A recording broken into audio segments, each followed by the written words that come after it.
എല്ലാവർക്കും നമസ്കാരം. ശ്രീമദ് ഭാഗവതത്തിൻ്റെ ചർച്ചയാണ് അവിടെ ഇങ്ങനെ നടന്നുകൊണ്ടിരിക്കുന്നത്.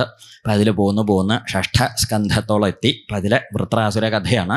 അപ്പം സ്വാമിജി കുറേ അതിനെക്കുറിച്ച് പറഞ്ഞു. ഈ വൃത്രാസുര കഥ എന്താണ്, എങ്ങനെയാണെന്ന് നോക്കി. അപ്പം അതിൽ ഈ വൃത്രഗീത എന്ന് പറഞ്ഞ ഭാഗമാണ് അപ്പം ഇവിടെ പറയാനായിട്ട് വെച്ചത്. അപ്പം അതിപ്പം പറയുമ്പം അതിനെക്കുറിച്ച് എന്താ ഇപ്പോൾ വൃത്രഗീത എന്നൊക്കെ മനസ്സിലാവണമെങ്കിൽ ഭാഗവതത്തിലെ ഒരു പ്രകരണമാണ് അത്. പ്രകരണം വെച്ചാൽ ഒരു ഭാഗമാണ്. ആ ഭാഗം പറയുമ്പം അതിനെ കണക്കാക്കിയിട്ട് വേണമല്ലോ പറയാൻ. അപ്പോൾ അതൊരു ശ്ലോകം കൊണ്ട് തീരില്ല. എന്താ ചോദിച്ചാൽ, ഇന്നലെ ഏതാണ്ട് ഈ നേരത്ത് നമ്മൾ കേട്ടത് ഒരു ഈശ്വരനിന്ദയുടെ കഥയാണ്. ഇന്നിപ്പം പുറപ്പെട്ടത് ഒരു ഗുരുനിന്ദയുടെ കഥയാണ്. അതായത് എന്താ ചോദിച്ചാൽ, ഇപ്പം നമ്മൾ ഈ ശാസ്ത്രങ്ങളൊക്കെ പറയുമ്പോഴും കേൾക്കുമ്പോഴും ഒക്കെ അന്വയ വ്യതിരേകം കൊണ്ട് മനസ്സിലാക്കുക എന്ന് പറയും. അങ്ങനെ പറഞ്ഞാൽ മനസ്സിലാവുമോ എന്നറിയില്ല. അന്വയ വ്യതിരേകം കൊണ്ട് എന്ന് പറയുന്നത് ഭാഗവതം തുടങ്ങുമ്പോൾ തന്നെ പറഞ്ഞിട്ടുണ്ടത്. എന്ന് വെച്ചാൽ അന്വയ വ്യതിരേകങ്ങളെ കൊണ്ട് വേണം മനസ്സിലാക്കുക എന്നുള്ള കാര്യം. ഇപ്പം എന്താ ഈ അന്വയം ഇങ്ങനെയൊക്കെ ചെയ്തോളൂ, നന്നാവും ഇട്ടോ, ഇങ്ങനെ ചെയ്താൽ നന്മയുണ്ടാവും, അതാണ് അന്വയം. ഇങ്ങനെയൊന്നും ചെയ്യേണ്ട, ദുരിതമായിട്ട് തീരും കേട്ടോ എന്ന് പറഞ്ഞ വ്യതിരേകം. അങ്ങനെയാണ് ഇതൊരു സമ്പ്രദായമാണ്. ഭാഷയിൽ നമ്മൾ എന്തൊരാളെ പറഞ്ഞ് ബോധ്യപ്പെടുത്തുമ്പോഴും അന്വയ വ്യതിരേകങ്ങളെ കൊണ്ടാണ് മനസ്സിലാക്കിക്കുക എന്നൊരു പൊതുവേ ഒരു സമ്പ്രദായം ഉണ്ട്. ഇവിടെ എന്താ വെച്ചാൽ ഇങ്ങനെയൊക്കെ നല്ല മട്ടിൽ ഭഗവാനെ ഭജിച്ച് സജ്ജന സംസർഗം ചെയ്ത് നല്ല മട്ടിലേക്ക് പോവുകയാണെങ്കിൽ നന്മയുണ്ടാവും എന്നുള്ളത് സജ്ജനങ്ങളുടെ കഥയൊക്കെ വെച്ച് പറഞ്ഞു കൊടുത്തു. ഇനിയിപ്പോൾ എത്ര വലിയ കേമനാണെങ്കിലും ഈ ജാതി രണ്ടാം തരം പ്രവൃത്തിയെ ചെയ്യണത് വെച്ചാൽ ദുരിതം ഉണ്ടാവുള്ളൂ എന്ന് ചില മഹാകേമന്മാരുടെ കഥ വെച്ച് പറയണേ. വലിയ ആളായതുകൊണ്ട് കാര്യമില്ല. അപകടമായത് ചെയ്താൽ ആള് വലിപ്പം നോക്കിയിട്ടല്ലല്ലോ ഇപ്പോൾ ദുരിതങ്ങൾ വരുന്നതും പോണതൊന്നും. അപ്പം അതുകൊണ്ട് സൽക്കർമ്മങ്ങൾ ചെയ്താൽ അതിൻ്റെ ഫലം സൽക്കർമ്മമായിട്ടും ദുഷ്കർമ്മങ്ങൾ ചെയ്താൽ അതിൻ്റെ ഫലം ദുഷ്കർമ്മമായിട്ടും അനുഭവിക്കേണ്ടതായിട്ട് ഒരു ആരായാലും അതിന് ഏറ്റക്കുറച്ചിലൊന്നുമില്ല. ഞാൻ ഇന്നയാളുടെ മകനാണ്, ഇന്നയാളുടെ അച്ഛൻ്റെ പെങ്ങളുടെ മകനായതുകൊണ്ടൊന്നും അതിൽ വ്യത്യാസം ഉണ്ടാവില്ല. എല്ലാവരെയും അനുഭവിക്കേണ്ടി വരെ. അപ്പം അതാണ് ഇവിടെ ഉണ്ടായത്. ഇപ്പം ഇന്ദ്രൻ എന്താ വെച്ചാൽ ഇന്ദ്ര അവിടെ നിന്നാണ് തുടങ്ങണത്.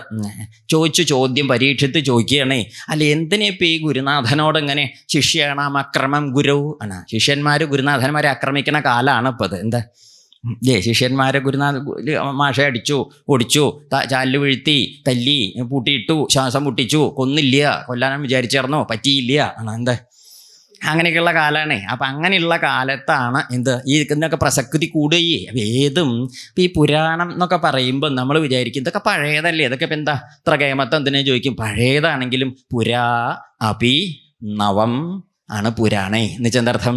പുരാ അപി പുസ്തകം പഴയതാവും, സാധനം പുതിയതാണേ. ഏത് സാധനം?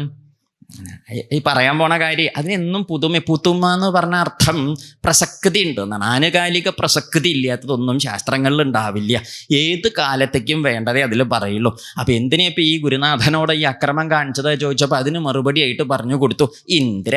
ഇന്ദ്രൻ ത്രിഭുവനൈശ്വര്യ മതോല്ലംഘിത സത്പഥ. ഒറ്റ വാചക ശ്വാസം നട്ടേ വിടാവൂ. എന്താണ് ത്രിഭുവനൈശ്വര്യ മതോല്ലംഘിത സത്പഥ എന്നാ ഇന്ദ്ര. അങ്ങനെയുള്ള ഇന്ദ്രൻ ത്രിഭുവനൈശ്വര്യം, ഈ 3 ലോകത്തിൻ്റെയും മഹിമകൾ എൻ്റെ കണക്കിലാണല്ലോ ഇരിക്കണത് എന്നുള്ള ആ കഥ, ആ വിചാരം ഉണ്ടാവുകൊണ്ട് മതം അല്ല മതം ഇപ്പം ചിലക്കിലൊക്കെ മതമാണ്, അങ്ങനെയല്ല. മതം എന്ന് പറഞ്ഞ അർത്ഥം അഹമ്മദി എന്ന് പറയും നല്ല നാടൻ ഭാഷയിൽ. ആ അഹന്ത കാരണം ഉല്ലംഘിത സത്പഥനായി, സത്പഥത്തെ ഉല്ലംഘനം ചെയ്തു. സത്പഥം സന്മാർഗത്തെ തെറ്റിച്ചു. അപ്പം എപ്പോഴാണ് ഈ സന്മാർഗം തെറ്റണത്? അഹമ്മദി കൂടുമ്പോഴാണ്. എന്ത് കൂടുമ്പം? അഹന്ത കൂടിയാൽ നമ്മൾ എന്ത് തെറ്റിക്കും? സന്മാർഗം തെറ്റിക്കും. അപ്പം ഈ അഹന്ത കൂടാനുള്ള കാരണം എന്താണ്? അത് കുറച്ച് മുമ്പ് പറഞ്ഞത്. എന്താ? ത്രിഭുവനൈശ്വര്യം. എന്താ? അതാണ്. അതിങ്ങോട്ട് കൂടിയാൽ എന്ത് കൂടും? അപ്പം എന്താ കൃത്യമല്ലേ പറഞ്ഞത്? ഇങ്ങനെ കിഴിപ്പെട്ട് നോക്കുമ്പോഴാണ് മനസ്സിലാവണത്. അഹന്ത ഉണ്ടാവുമ്പോഴാണ് സന്മാർഗം തെറ്റിക്കുന്നത്. അപ്പം സന്മാർഗം തെറ്റാൻ കാരണം അഹന്തയാച്ചാൽ അഹന്തയ്ക്ക് കാരണം ത്രിഭുവനൈശ്വര്യം കയ്യിലുണ്ടെന്നുള്ള തോന്നലാണ്. അതുകൊണ്ട് തന്നെയുണ്ട്. അപ്പം ഇതാരുടെ കഥയപ്പോൾ? ഇതാരുടെ കഥയാ? ഇന്ദ്രൻ്റെയോ? ഇന്ദ്രൻ്റെ ഒന്നും അല്ലാതെ. ഇന്ദ്രനൊക്കെ ദേവലോകത്ത് സന്തോഷമായിട്ട് കഴിച്ചു കൂട്ടണ്ടേ. ആ ഇന്ദ്രൻ്റെ കഥയൊന്നും ഇവിടെ ചർച്ച ചെയ്യേണ്ട ഒരു കാര്യമില്ല. അദ്ദേഹം കുട്ടികളും കുടുംബമായിട്ട് നന്നായിട്ട് കഴിയണ്ട. പിന്നെ ഈ ഇന്ദ്രൻ്റെ പേരിൽ ഇപ്പം നമ്മുടെയൊക്കെ കഥ നമ്മുടെ മുഖത്ത് നോക്കി പറഞ്ഞാൽ ഇപ്പം കണ്ടാൽ മിണ്ടണവരും പിന്നെ മിണ്ടാണ്ടേ പോവും. നമ്മുടെ കഥ നമ്മുടെ മുഖത്ത് നോക്കി പറഞ്ഞാൽ നമുക്ക് ഇഷ്ടാവുമോ? ഇഷ്ടാവില്ല. അപ്പം നമ്മളെ ഇക്കഥ ബോധ്യപ്പെടുത്തും വേണം. ഏത്? നമ്മുടെ അന്തല്യായ ഏതാ, നമ്മൾ ഈ അന്തല്യാത്ത മട്ടിലാ പോണേന്നുള്ളത് നമ്മൾ ബോധ്യപ്പെടുത്തും വേണം. എന്നാലത് നേർക്ക് നേരെ എത്താൻ ഇങ്ങനെ കൊയ്ന്നും കുട്ടി എത്താൻ മഹാമോശമായിട്ട് അപ്പം പോണത് അന്തല്യായ തൻ്റെ കയ്യിൽ നല്ലോണം ഉണ്ട്, ഇങ്ങനെ പോയാൽ നേരിയവില്ല എന്നൊക്കെ പറഞ്ഞാൽ നമുക്ക് മുഷിയും, എന്തായാലും ഇഷ്ടാവില്ല. അപ്പോൾ പണ്ടേ ഗുരുനാഥന്മാരെന്ത് ചെയ്യും വെച്ചാൽ അവരാണ് എന്ത് ചെയ്തത്, ഇന്ദ്രനാണെങ്കിൽ തരക്കടില്ലേനും ആള് കേമനാണ്, പരിക്കൂല്ല, എവിടേക്ക് ഇവിടേക്ക് പരിക്കൂല്ല. കേട്ടവന് ബുദ്ധി ഉള്ളവനച്ചാൽ മനസ്സിലാവുകയും ചെയ്യും. അത് ഉള്ളവനച്ചാലേ വേണ്ടു, ഇല്ലെങ്കിൽ ഇപ്പോൾ ഇതൊന്നും വലിയ കാര്യമൊന്നുമില്ല. ഏത് ബുദ്ധിമീവരുള്ളവർക്കല്ലേ ഇതൊക്കെ വകതിരിച്ച് ചിന്തിക്കേണ്ടു. അതാണ്. അപ്പം അങ്ങനെ ഇന്ദ്രൻ്റെയോ ദക്ഷൻ്റെയോ, ഇന്നലെ ഇപ്പോൾ ദക്ഷൻ്റെ കാര്യം പറഞ്ഞിട്ടാണ് തുടങ്ങിയത്. ദക്ഷന് മോശക്കാരനൊന്നുമല്ല, ബ്രഹ്മാവിൻ്റെ മകനായിട്ട് വന്നവനെ, ബ്രഹ്മപുത്രൻ ദക്ഷൻ അങ്ങനെ ചെയ്തു. ഇതിപ്പോൾ ഇന്ദ്രൻ ഇങ്ങനെ ചെയ്തു എന്നൊക്കെ പറയുമ്പോൾ നമുക്ക് തോന്നും എന്ത് ഈ വലിയ വലിയ ആൾക്കാർ ഇങ്ങനെ അന്തല്യായ കാണിക്കുന്നത്. വലിയ വലിയ ആൾക്കാർ അന്തല്യായ കാണിക്കുന്നതല്ല, വലിയ വലിയ ആൾക്കാരാണെങ്കിൽ പോലും അന്തല്യായ കാണിച്ചാൽ ഇങ്ങനെ ആവും എന്ന് കാണിക്കലാണ്. മനസ്സിലായില്ലേ? അതാണ്. അതുകൊണ്ട് ഇന്ദ്രൻ്റെ കുടുംബ ജാതക കഥകൾ ചിന്തിക്കണതിനേക്കാളും ഭേദം ഇന്ദ്രനെ കൊണ്ട് നമുക്ക് വല്ല കുടുംബകഥ ഉണ്ടോ എന്ന് ചിന്തിക്കലാണ്. അതെന്താ ചോദിച്ചാൽ ഇതൊക്കെ വളരെ ലളിതാണ്. പണ്ടൊക്കെ നമ്മൾ ഈ കുട്ടിക്കാലത്തൊക്കെ കുടുംബത്തിൽ കുട്ടികളാവണ കാലത്ത് ചെറിയ കുട്ടികളാവുമ്പോഴേ വേണ്ടാത്തത് കാണിക്കുമല്ലോ, നല്ലോണം കാണിക്കുമല്ലോ. എപ്പോഴും കുറവൊന്നുമില്ല, എന്നാലും പണ്ട് കുറേ അധികം കാണിക്കുമല്ലോ. അപ്പോൾ അതുകൊണ്ട് നല്ലോണം കിട്ടുകയും ചെയ്യും. അടി ഇങ്ങനെ നമ്മുടെ കയ്യിൽ നിന്ന് പടക്കാന്ന് പറഞ്ഞിങ്ങനെ കിട്ടും. അടി അങ്ങോട്ട് കിട്ടിയാൽ നമ്മളങ്ങോട്ട് തുടങ്ങും എന്ത് പാട്ട്, നിലവിളി കുറേ നേരം ഉണ്ടാവും. ആ പച്ചമുള ചീന്തണ മാതിരി എന്താണല്ല അർപ്പ് വെള്ളി അടുത്ത വീട്ടുകാർക്കൊന്നും ജീവിക്കാൻ പറ്റാത്ത ജാതിയിൽ നിലവിളി ഒന്ന് ശമിച്ചാൽ അമ്മ എന്ത് ചെയ്യും, പിടിച്ചു കൊണ്ടുപോകുന്ന അടുക്കളയിലെ തിണ്ണേമ്പിൽ അവിടെ ഇരുത്തിയിട്ട് ഒരു കഥ പറയലുണ്ട്. ആരുടെ കഥയാണ് പറയുക? അമ്മ കഥ പറയണം, നമുക്ക് ആര് പറഞ്ഞാലും ഇഷ്ടമാണ്. അപ്പം നമ്മൾ കഥ എങ്ങനെ കേൾക്കാം? അമ്മ കുറുക്കൻ്റെ കഥയാണ് തുടങ്ങിയത്.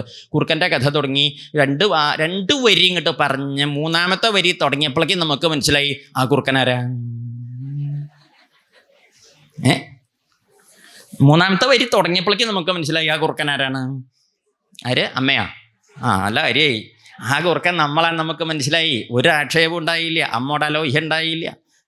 അമ്മ എന്നെ കുറുക്കാന്ന് വിളിച്ചു, കുറുക്കനെ പോലെയാക്കി, അല്ലെങ്കിൽ കുറുക്കനോട് ഉപമിച്ചു, അല്ലെങ്കിൽ കുറുക്കൻ്റെ മാതിരിയാക്കിയിട്ട് കുറുക്കൻ്റെ ഒപ്പത്തിന് നിർത്തിയിട്ട് എന്നൊന്നും നമുക്ക് ആക്ഷേപം തോന്നിയില്ല. കഥ മുഴുവനും കേട്ടു, എന്നിട്ട് സമാധാനമായിട്ട് എണീറ്റ് പോയി. ശരിയല്ലേ ഇത്? അപ്പം അമ്മ എത്ര ബുദ്ധിയുള്ള കൂട്ടത്തിലല്ലേ നമ്മളെയൊക്കെ പറഞ്ഞ് ബോധ്യപ്പെടുത്തി. ആ അമ്മ അന്ന് ചെയ്ത അതേ സമ്പ്രദായമാണ് ഇവിടെ ആര് ചെയ്യണത്? ഋഷീശ്വരന്മാർ ചെയ്യണത്. കണ്ടില്ലേ? കുറുക്കൻ്റെ കഥ വെച്ച് നമ്മുടെ കഥ പറഞ്ഞപ്പോൾ നമ്മൾക്ക് വരും മനസ്സിലാവും ചെയ്തു. കുറുക്കനൊരു പരിക്കും. ആ കുറുക്കൻ അന്വേഷിച്ച് നമ്മൾ എവിടെയും പോയിട്ടുണ്ട്. അമ്മ പറഞ്ഞ കുറുക്കൻ ഇപ്പോൾ ഏത് കാട്ടിലാണാവോ ചോദിച്ചിട്ട് ഇല്ല. അതുകൊണ്ട് ഈ ഇന്ദ്രൻ ഏത് നാട്ടിലാണ് ഇരിക്കണേന്നൊന്ന് അന്വേഷിച്ച് പോവാൻ നിൽക്കണ്ട. നമ്മുടെ കുടുംബത്തെ ഈ ഇന്ദ്രൻ്റെ കാര്യം ഒന്നിങ്ങനെ. അതുകൊണ്ട് പറയും ഇന്ദ്രൻ എന്ന് പറയണത് ഇന്ദ്രിയാഭിമാനി എന്നാണ്. എന്താണ് ഇന്ദ്രിയാഭിമാനി? എന്താ ഇന്ദ്രിയാഭിമാനി വെച്ചാൽ? ഇന്ദ്രിയാഭിമാനി പറഞ്ഞാൽ നമ്മളൊക്കെ തന്നെയാണ്. കണ്ടത് കേമാണ്, കേട്ടതാണ് ശരി, അല്ലെങ്കിൽ തൊട്ടതാണ് മഹാകേമം, അല്ലെങ്കിൽ എൻ്റെ ഇന്ദ്രിയങ്ങളെ കൊണ്ടറിയണ ബാഹ്യമായ വിഷയങ്ങളാണ് പരമമായ കാര്യങ്ങൾ എന്ന് മനസ്സിലാക്കിയിട്ട് ലോകത്തെ അതിനനുസരിച്ച് തീരുമാനിച്ച് രൂപപ്പെടുത്തുന്ന കൂട്ടർ എന്ത് പറയുക? അവരൊക്കെ തന്നെ ഇന്ദ്രന്മാരാ. പരേന്ദ്രൻ. അതെ. ഇടയ്ക്കിടയ്ക്ക് ഇവിടെ ഇങ്ങനെ ഇന്ദ്രൻ്റെ കാര്യം ഇനിയിപ്പോൾ അങ്ങോട്ട് മുമ്പിലേക്ക് പോയാൽ ദശമത്തിലൊക്കെ ഉണ്ട്. ഇന്ദ്രൻ വന്ന് ഇപ്പോൾ ഇന്ദ്രൻ്റെ പുറപ്പാട ഗോവർദ്ധനോദ്ധരണത്തിൻ്റെ സമയത്തൊക്കെ ഇന്ദ്രനെ നേരെയാക്കാന്നൊക്കെ ഭഗവാൻ വിചാരിക്കണം. അപ്പം ഇന്ദ്രൻ എന്താ പറഞ്ഞത്? കൃഷ്ണം മർത്യമുപാശ്രിത്യ. കൃഷ്ണം രണ്ട് ദിക്കില ഭഗവാൻ ഇന്ദ്രൻ എന്ത് വിളിച്ചത്? മർത്യം, മനുഷ്യൻ എന്ന് വിളിച്ചത്. ഈ ഭാഗവത്തിൽ അനവധി ദുഷ്ടന്മാരുണ്ട്, അവരാരും ഭഗവാനെ മനുഷ്യൻ എന്ന് വിളിച്ചിട്ടില്ല. അത് വിളിച്ച ഒരാളാരാന്നറിയൂ? ഇന്ദ്രനാണ്. ഇന്ദ്രനാണ് വിളിച്ചത്. മനസ്സിലായില്ലേ? കൃഷ്ണം മർത്യമുപാശ്രിത്യ എന്നാണ്. കൃഷ്ണൻ എന്ന് പറഞ്ഞാൽ നിസാരനായ മനുഷ്യനെ കണ്ടിട്ടാ എൻ്റെ നേരെ ധിക്കാരം കാണിക്കണത് ഈ ഗോപന്മാര്. ഗോപാഹ ചക്രുരപ്രിയം, എൻ്റെ നേരെ അപ്രിയം കാണിക്കണോ ഗോപന്മാര് എന്ന് പറഞ്ഞ കഥകളൊക്കെ വന്നപ്പോൾ ഈ ഇന്ദ്രനൊക്കെ ആരാ നിശ്ചണ്ടോ? അത് കഴിഞ്ഞാൽ ഇനി കുറച്ചും കൂടി അങ്ങോട്ട് പോയാൽ ആ പാരിജാതഹരണത്തിൽ ഒരു ഇന്ദ്രൻ വരും. അതാരത്? യയാച ആനമ്യ കിരീടകോടിഭിർ എന്നാണ്. എന്താണ്? കാൽക്കല് കുമ്പിട്ട് വീണ് തൊഴുത് നമസ്കരിച്ചതാണ്. എത്ര തവണ? എന്തിന്?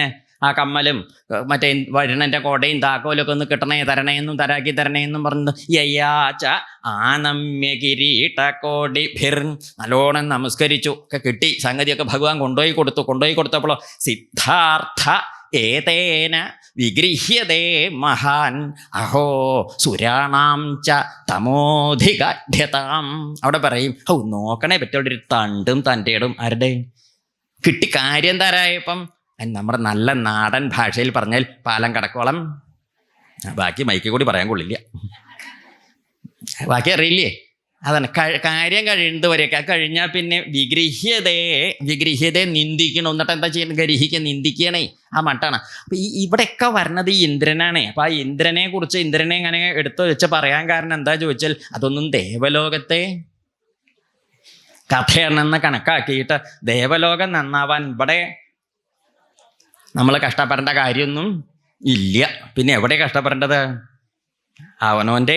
അപ്പം ഈ കഥകളൊക്കെ നമ്മൾ എടുക്കുമ്പം നമ്മുടെ കഥകളായിട്ട് കൂട്ടിയാലേ നമ്മൾക്ക് ഗുണം ഉണ്ടാവുള്ളൂ. ഇല്ല വെച്ചാൽ നമ്മളിതിങ്ങനെ കേട്ടിട്ട് അഭിപ്രായം പറയാം. ഇതൊക്കെ വടക്കേലെ നമ്മുടെ ശാന്തകുമാരി കേക്ക് തന്നെ വേണം. ആരാ? വടക്കേലെ ശാന്തകുമാരി അമ്മേ. അമ്മ മഹാമോശാണേ. അപ്പം അതുകൊണ്ട് അമ്മ ഇതൊക്കെ കേൾക്കണം. നമ്മളോ ഈ മട്ടിലങ്ങോട്ട് പോവും. പരിപാടിയൊക്കെ മഹാകേമാവും. നമ്മൾക്ക് ലെവലേശം, നമ്മൾ പഴയ ആ കുറ്റിയമ്പിൽ കെട്ടിയ തോണി തന്നെ അവിടെ കിടന്ന് തുഴയാന്നല്ലാതെ ലെവലേശം അത് പോവില്ല. തുഴയണുണ്ട്, പക്ഷെ ഇതങ്ങടും പോവില്ല എന്ന് പറഞ്ഞ മാതിരിയാണ്. ഇപ്പം ഇവിടെ പറഞ്ഞത് ഇന്ദ്രൻ ഗുരുനാഥനെ നിന്ദിച്ചു, ബൃഹസ്പതിയെ നിന്ദിച്ചു. ബൃഹസ്പതി ആ കഥയൊക്കെ മുമ്പ് പറഞ്ഞിട്ടുണ്ടാവും വന്ന കൂട്ടരെ. അപ്പം അവിടെ നിന്ന് തുടങ്ങാൻ നമുക്ക്. നിന്ദകാരൻ എന്തുണ്ടായത്? ഗുരുനാഥൻ ഇന്ദ്രനെ ഉപേക്ഷിച്ചു, ബൃഹസ്പതി ഉപേക്ഷിച്ചു. ബൃഹസ്പതി ഉപേക്ഷിച്ച കാലത്താണ് ഭഗവാന്റെ നിർദ്ദേശപ്രകാരം ത്വഷ്ടാവിൻ്റെ പുത്രൻ വിശ്വരൂപനെ ഗുരുവായിട്ട് വാഴിച്ചു. ആ വിശ്വരൂപൻ ഗുരുവായിട്ട് ഇരിക്കണ കാലത്ത് അസുരന്മാരെ കൊണ്ടുണ്ടായ ഉപദ്രവങ്ങൾ, ഗുരുനിന്ദ കൊണ്ടുണ്ടായ ക്ഷീണമുണ്ടല്ലോ. അതായത് ലോകത്തിൽ നമ്മൾ ഏത് നിന്ദ ചെയ്താലും, എന്ത് അപകടം ചെയ്താലും എന്ത് ചെയ്താൽ മതി? നമുക്ക് ചില അപകടം പറ്റി, അറിഞ്ഞിട്ടോ അറിയാണ്ടോ പറ്റി. എന്താ അതിന് പരിഹാരം? അതിന് പരിഹാരം എന്താ ചോദിച്ചാൽ ഗുരുനാഥനെ ചെന്ന് കണ്ട് തൊഴുക. ഗുരുനാഥ, അങ്ങനെ ഒരു അബദ്ധം പറ്റിയിട്ടുണ്ട്, എന്താ ചെയ്യേണ്ട ഇഷ്ടമില്ല, ഇവിടുന്ന് വേണ്ട മാതിരി പറഞ്ഞു എന്ന് വെച്ചാൽ നേരെയായി എന്ന് പറഞ്ഞ് അങ്ങോട്ട് തൊഴുത അദ്ദേഹം വേണ്ടത് പറഞ്ഞു തരും. അങ്ങനെയൊക്കെ ചെയ്യൂട്ടി, എന്നാൽ നേരെയാവും, താൻ ഇങ്ങനെയൊക്കെ ചെയ്യണം, എന്നാൽ അതിന് പരിഹാരമാവും എന്നൊക്കെ പറഞ്ഞിട്ട് നമുക്ക് വിദ്യകൾ ആര് പറഞ്ഞു തരും? ഗുരുനാഥൻ പറഞ്ഞു തരും. ഒരു വലിയ അനുഗ്രഹം. അപകടം പറ്റിയാലും തിരുത്തി തരാൻ ആരുണ്ട്? ഗുരുനാഥന്മാരുണ്ട്, നേരെയാക്കി തരാൻ. പക്ഷേ ഏത് ദിക്കിൽ പോയി എന്തപ്പക്കട്ടായ നിന്ദാപ്രവൃത്തി ചെയ്താലും തിരുത്താൻ ഗുരുനാഥൻ ഉണ്ടാവും. പക്ഷെ ഗുരുവിനെ നിന്ദിച്ചാലോ എന്താണ്ടാവുക? ആരും ഉണ്ടാവില്ല. അതുകൊണ്ട് ദേവി ഭാഗവതത്തിൽ ഒരു ദിക്കിൽ പറയും, ശിവേരുഷ്ടേ ഗുരുസ്ത്രാത ഗുരൗരുഷ്ടേ ന ശങ്കര എന്ന് പറയും. എന്ന് വെച്ചാൽ എന്താ അർത്ഥം? ശിവേരുഷ്ടേ, ഭഗവാൻ കോപിച്ചാൽ, ഗുരുസ്ത്രാത, രക്ഷിക്കാൻ ആരുണ്ടാവും? ഗുരുനാഥൻ ഉണ്ടാവും. ഗുരൗരുഷ്ടേ, ഗുരുനാഥൻ കോപിച്ചാലോ, രക്ഷിക്കാനാണെങ്കിലോ ഇരിക്കണ കൊമ്പ് മുറിച്ചാൽ എന്താ ഉണ്ടാവുക? ആര്? കൊമ്പോ അതോ അവനവനോ? ചിലപ്പം കൊമ്പ് ആദ്യം വീഴും, അതിൻ്റെ മുകളിലേക്ക് നമ്മൾ വീഴും. എങ്ങനെയായാലും നമ്മുടെ കാര്യം തീരുമാനമായി. ചിലപ്പോൾ ആദ്യം നമ്മൾ വീഴും, കൊമ്പ് തലയിലേക്ക് വീഴണം, വേഗം തീരുമാനമായി. എന്തായി? ഇരിക്കണ കൊമ്പ് മുറിക്കുക എന്ന് പറഞ്ഞ അർത്ഥം എന്താ? അവനവൻ്റെ അടിത്തറ മാന്തുക എന്നല്ലേ അതിൻ്റെ അർത്ഥം. ഇപ്പോൾ ഗുരുനിന്ദ ചെയ്യുക എന്ന് പറഞ്ഞതിൻ്റെ അർത്ഥം നമ്മളെ തന്നെ നശിപ്പിക്കുക എന്ന് അതിൻ്റെ അർത്ഥം. അത് ചെയ്യാൻ പാടില്ല. ഇന്ദ്രൻ അതിനാ പുറപ്പെട്ടത്. അഹന്ത ഇങ്ങോട്ട് വന്നാലേ ചിലപ്പോൾ അങ്ങനെയൊക്കെ ചെയ്യും. അതപ്പോൾ ഇന്ദ്രൻ ചെയ്തത്. അങ്ങനെ ഗുരു ഉപേക്ഷിച്ച് പോയി. അപ്പോഴാണ് ഈ അസുരന്മാരുടെ പുറപ്പാട് ധാരാളമായിട്ട് വന്ന് അസുരന്മാർ കയറി വരാൻ തുടങ്ങി. എന്നുവെച്ചാൽ എന്താ അർത്ഥം? എന്താ അങ്ങനെ പറഞ്ഞാൽ? ഗുരുനിന്ദ ചെയ്തു, ഗുരുത്വം അങ്ങോട്ട് പോയി. ഗുരുത്വം അങ്ങോട്ട് പോയപ്പം അസുരന്മാരിങ്ങോട്ട് കയറി വന്നു എന്നും പറഞ്ഞു. അതെന്താ ഈ അസുരന്മാർ ഇവിടെ പഠിക്കലിങ്ങനെ നിൽക്കുക വരാനായിട്ട്? അവിടെ ഇങ്ങനെ പഠിപ്പരയുടെ അപ്പുറത്തങ്ങനെ നിൽക്കേണ്ട അസുരന്മാരൊക്കെ. ഇത് കഴിഞ്ഞ് അങ്ങോട്ട് കയറി വരിക എന്ന് പറഞ്ഞാൽ എന്താ പറഞ്ഞതിൻ്റെ അർത്ഥം? ഇത് ഇടയ്ക്കിടയ്ക്ക് കാണാം നമ്മളൊക്കെ. ഇന്ദ്രാദി ദേവന്മാർക്ക് ഇങ്ങനെ ഒരു ക്ഷീണം ഉണ്ടായി, അപ്പോൾ അസുരന്മാർ വന്ന് ഇങ്ങോട്ട് കയറി എന്നൊക്കെ പറയില്ലേ? എന്നുവെച്ചാൽ എന്താ അർത്ഥം? അതൊക്കെ അർത്ഥമുണ്ട്. അർത്ഥം എന്താ ചോദിച്ചാൽ, ഈ ആസുരീയമായ ശക്തികൾ നമ്മുടെ ഉള്ളിലേക്ക് എപ്പോഴാണ് കയറി വരിക എന്നറിയൂ? എപ്പോഴാണ് കയറി വരുന്നത്? ഗുരുത്വം നന്മയാണേ. നന്മ പോയാൽ പിന്നെ ആരാ വരിക? വെളിച്ചം പോയാൽ പിന്നെ വരുന്ന ആളാരാ? ഏട്ടനോ? ഏട്ടനൊന്നും വരില്ല. വെളിച്ചം പോയി, അപ്പോൾ ആ വെളിച്ചം പോയ ദിക്കിലേക്ക് പകരക്കാരനാരാ വരിക? ഇരുട്ടല്ലേ വരിക? ശരിയല്ലേ? ഇത് വെളിച്ചം വന്നാൽ പോണ ആളാരാ? വെളിച്ചം വന്നാൽ പോണവരൊക്കെ ഉണ്ട്, അതല്ല.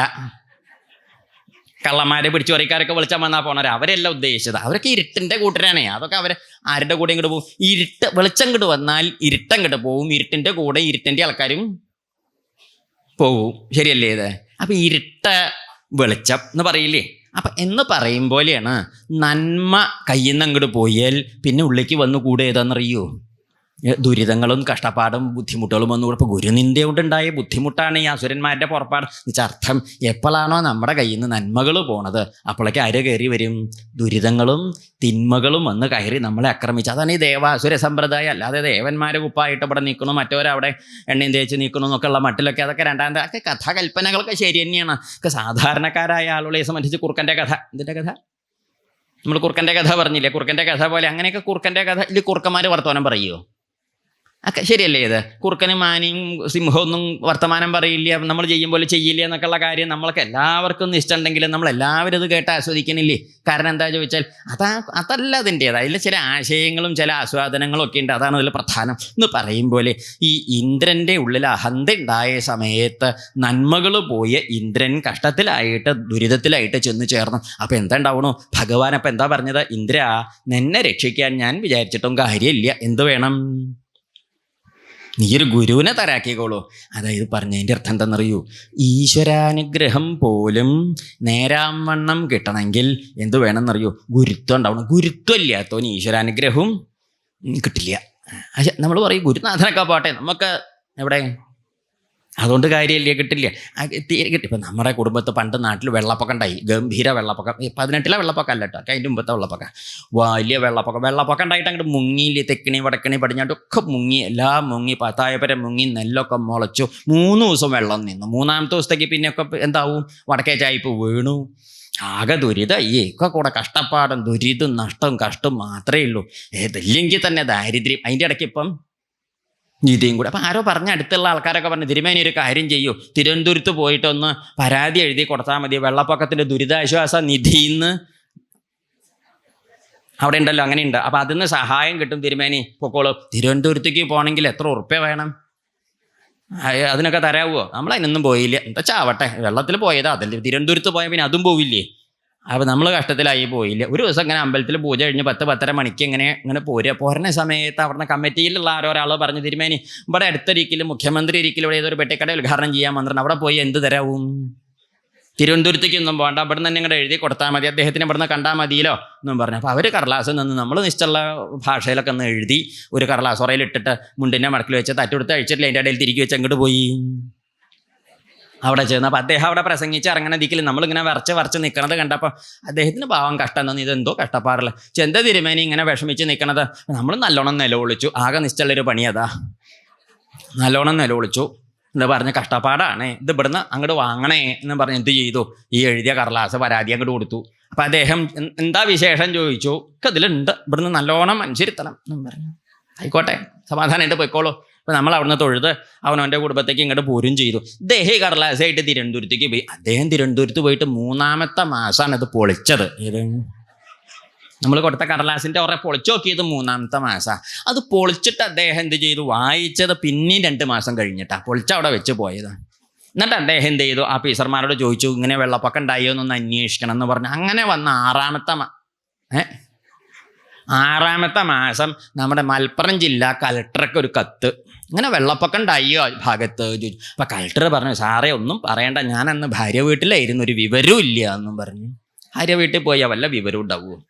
അപ്പോൾ അതുകൊണ്ട് അദ്ദേഹത്തിന് അറിയില്ല. അപ്പം അദ്ദേഹം പറഞ്ഞു, ഞാൻ ഒരാഴ്ച കൊണ്ട് എന്ത് ചെയ്യാം, വിവരം തരാമെന്നും പറഞ്ഞു. അദ്ദേഹം കലക്ടർ, മലപ്പുറം ജില്ലാ കലക്ടറെ, അദ്ദേഹം എന്ത് ചെയ്തു? അദ്ദേഹം നേരെ തഹസീൽദാർക്ക് ഒരു കത്തെഴുതി. തഹസീൽദാർ ചോദിച്ചു, ഇങ്ങനെ വെള്ളപ്പൊക്കം ഉണ്ടായോ ചോദിച്ചു. അപ്പോൾ തഹസീൽദാർ രാമൻകുട്ടിയാർ പറഞ്ഞു, അന്ന് ഞാൻ എൻ്റെ ഭാര്യയും ഞാനും കുട്ടികളും കൂടി, മൂത്തോള് സാവിത്രി ബോംബെയിൽ പെറ്റിടക്കുകയായിരുന്നു, അവിടേക്ക് പോയതായിരുന്നു, അതുകൊണ്ട് ഒരു നാട്ടിലത്തെ ഒരു വിവരം ഇല്ല എന്നും പറഞ്ഞു.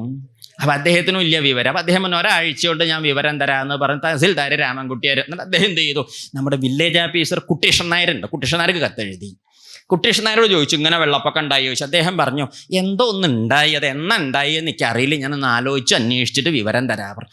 അങ്ങനെയൊക്കെ അപ്പോഴേക്ക് കാലം കുറച്ചായി. അങ്ങനെ ഒരു ദിവസം കണ്ടു നമ്മുടെ വില്ലേജ് ഓഫീസർ കുട്ടീഷൻ നായരും അതുപോലെ കോൽക്കാരൻ അപ്പുട്ടൻ നായരും കൂടി ഒരു ദിവസം കൊടയും പിടിച്ച് അങ്ങനെ പടിപ്പര കയറി അങ്ങനെ വരുന്നു. നമ്മൾ ആ വടക്കേ ചായ്പിൽ കൊണ്ടുവന്നിരുത്തി നല്ലോണം അങ്ങോട്ട് കാരോലപ്പും, ഇവിടേക്ക് എന്താ പറയുക ശരി കേട്ടോ, കാരോലപ്പും പിന്നെ നല്ല നേന്ത്രപ്പഴം പുഴുങ്ങിയതും നല്ല കുഴ പാലൊഴിച്ച ചായ അങ്ങോട്ട് കൊടുത്തു. വലിയ എത്ര വലിപ്പമുള്ള ഗ്ലാസ്സിലാണ് കൊടുത്തത്. നല്ലോണം അങ്ങോട്ട് കൊടുത്തു. മതി പറഞ്ഞു നമ്മൾ വിളമ്പി കൊടുത്തു. കഴിക്കൂ വെള്ളം പൊന്തണേ കൊടുത്തു. ആകെ മൂക്കറ്റം കഴിച്ച് ചോദിച്ചു, തിരുമേനി വെള്ളം പൊന്തിയത് എവിടെ അടയാളമല്ലോ? അപ്പം നമ്മൾ ഇവിടെ തെക്കിനിയുടെയൊക്കെ ഭാഗത്തൊക്കെ വെള്ളം പൊന്തിയതിൻ്റെ അടയാളമുണ്ടേ കാണിച്ചു കൊടുത്തു. അപ്പം അദ്ദേഹം ചെന്ന് മറ്റേ സാധനമൊക്കെ കൊണ്ടുവന്ന് അളക്കണ സാധനമൊക്കെ കൊണ്ടുവന്നു. അപ്പം നമ്മൾ കാണിച്ചു കൊടുത്താൽ വെള്ളം നിന്നതിൻ്റെ അടയാളമൊക്കെ ഉണ്ട്. അപ്പോൾ അതിനേക്കാൾ 1.5 മീറ്റർ അധികം അങ്ങോട്ട് പൊന്തി വെള്ളം. അജാതി അപ്പാണേ കൊടുത്തത്. വെള്ളം അങ്ങോട്ട് പൊന്തിയില്ലേ. കടലാസ് എവിടെ എത്തി? വില്ലേജ് ഓഫീസർ അടിയിൽ ഒപ്പിട്ടു, എഴുതി വെള്ളം പൊന്തിയോന്നോ. ഇജാതി ഒരു പൊന്തല് ഉണ്ടായിട്ടില്ല എന്ന് അങ്ങോട്ട് എഴുതി കൊടുത്തു. അളവും കൃത്യമായിട്ട്. അത് തഹസിൽദാറിൻ്റെ അടുത്ത് എത്തി. തഹസിൽദാർ അതിൻ്റെ അടിയിൽ ഗംഭീരമായിട്ട് പൊന്തി എന്ന് പറഞ്ഞ അടിയിൽ ഒപ്പിട്ടിട്ട് കളക്ടറാണെങ്കിലോ നീ എന്താ പറയേണ്ടത്, മഹാക്കേമല്ലേ എന്ന് പറഞ്ഞ് പോട്ടിട്ട് ആര് കൊടുത്തു? കളക്ടർ. ഈ കത്ത് തിരിച്ചെവിടെ എത്തി? തിരുവനന്തപുരത്തെത്തി. അങ്ങനെ തിരുവനന്തപുരത്തെത്തി കത്ത് അവിടെ ഇരുന്ന കത്തിന് ഏതാണ്ട് ഒരു നമ്മളെ പാത്രപാകം എന്ന് പറയും. എന്താ പാകം?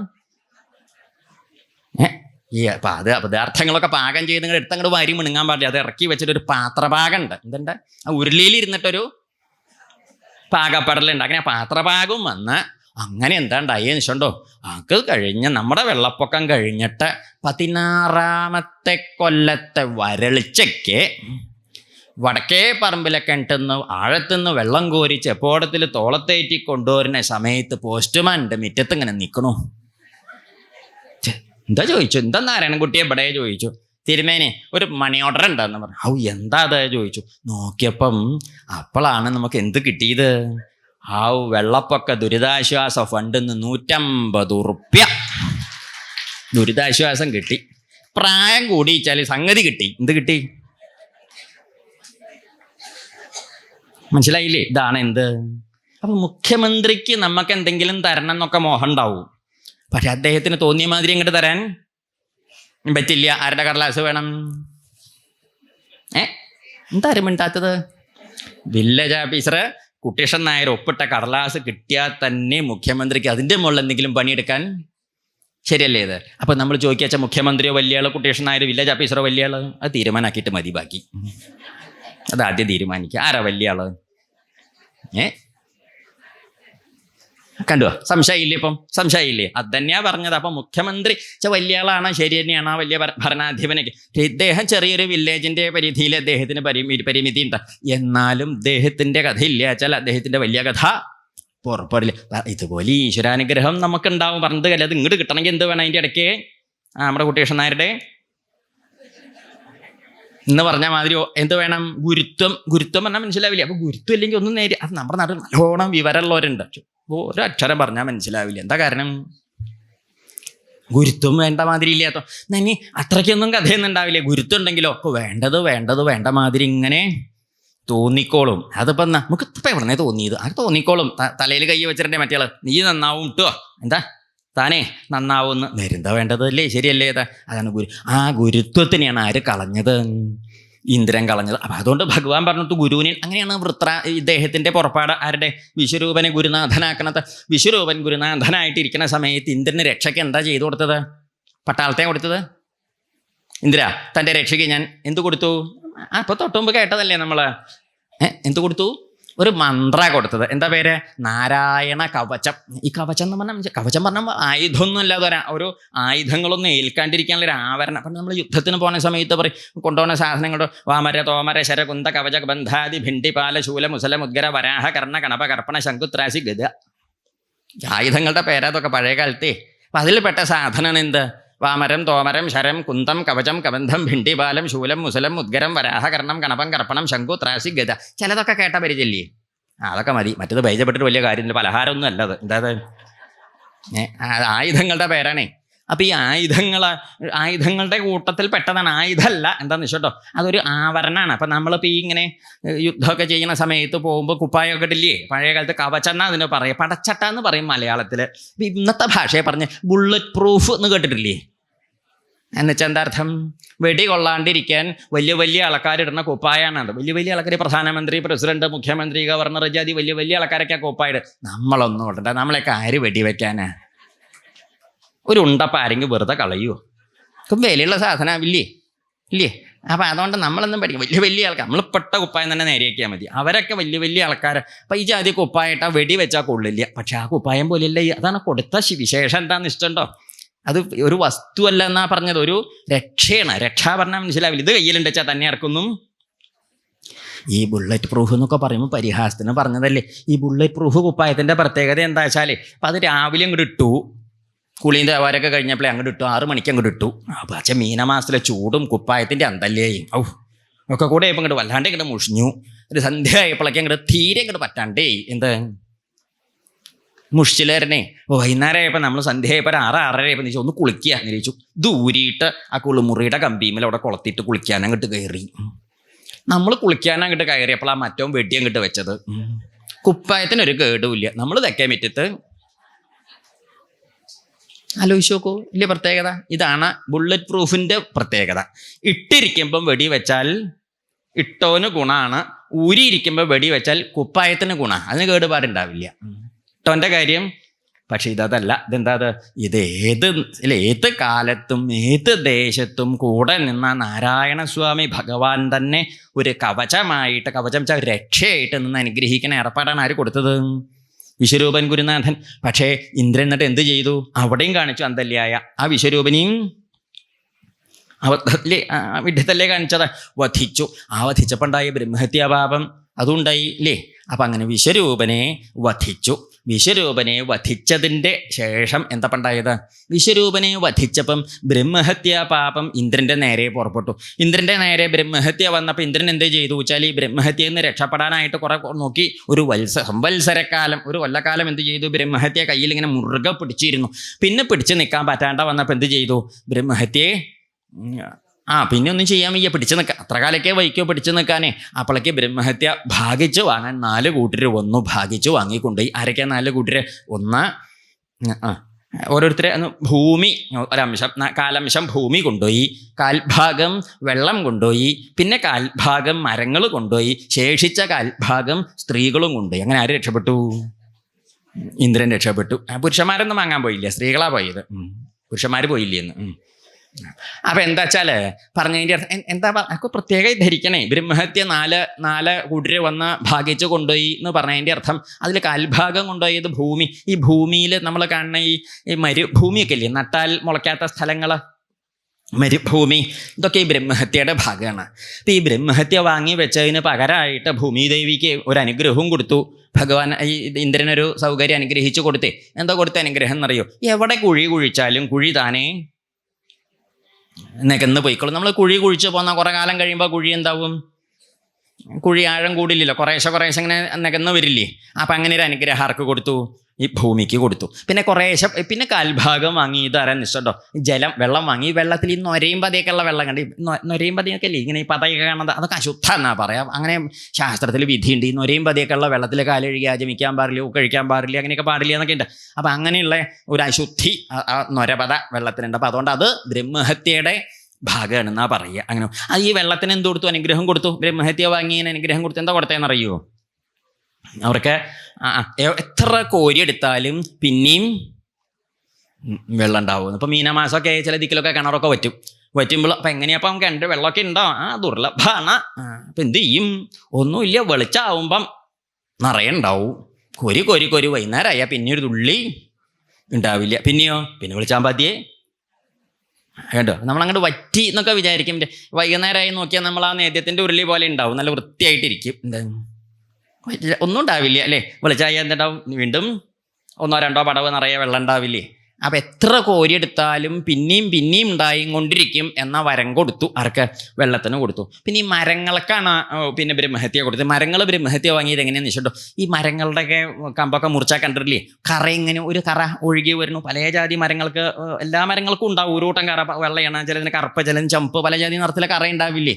ഈ കറ ഉണ്ടാവണത് ബ്രഹ്മഹത്യാഭാവമാണ്. പക്ഷേ ഈ ബ്രഹ്മഹത്യ വാങ്ങിയതിന് ഒരു അനുഗ്രഹവും കൊടുത്തു. ഈ മരങ്ങളൊക്കെ എന്താ കൊടുത്തതെന്നറിയോ? എവിടെ മുറിച്ചാലും വീണ്ടും അവിടെ എന്തുണ്ടാവും? ശാഖകൾ ഇങ്ങനെ വളർന്ന് വരും എന്നൊരു അനുഗ്രഹം കൊടുത്തു.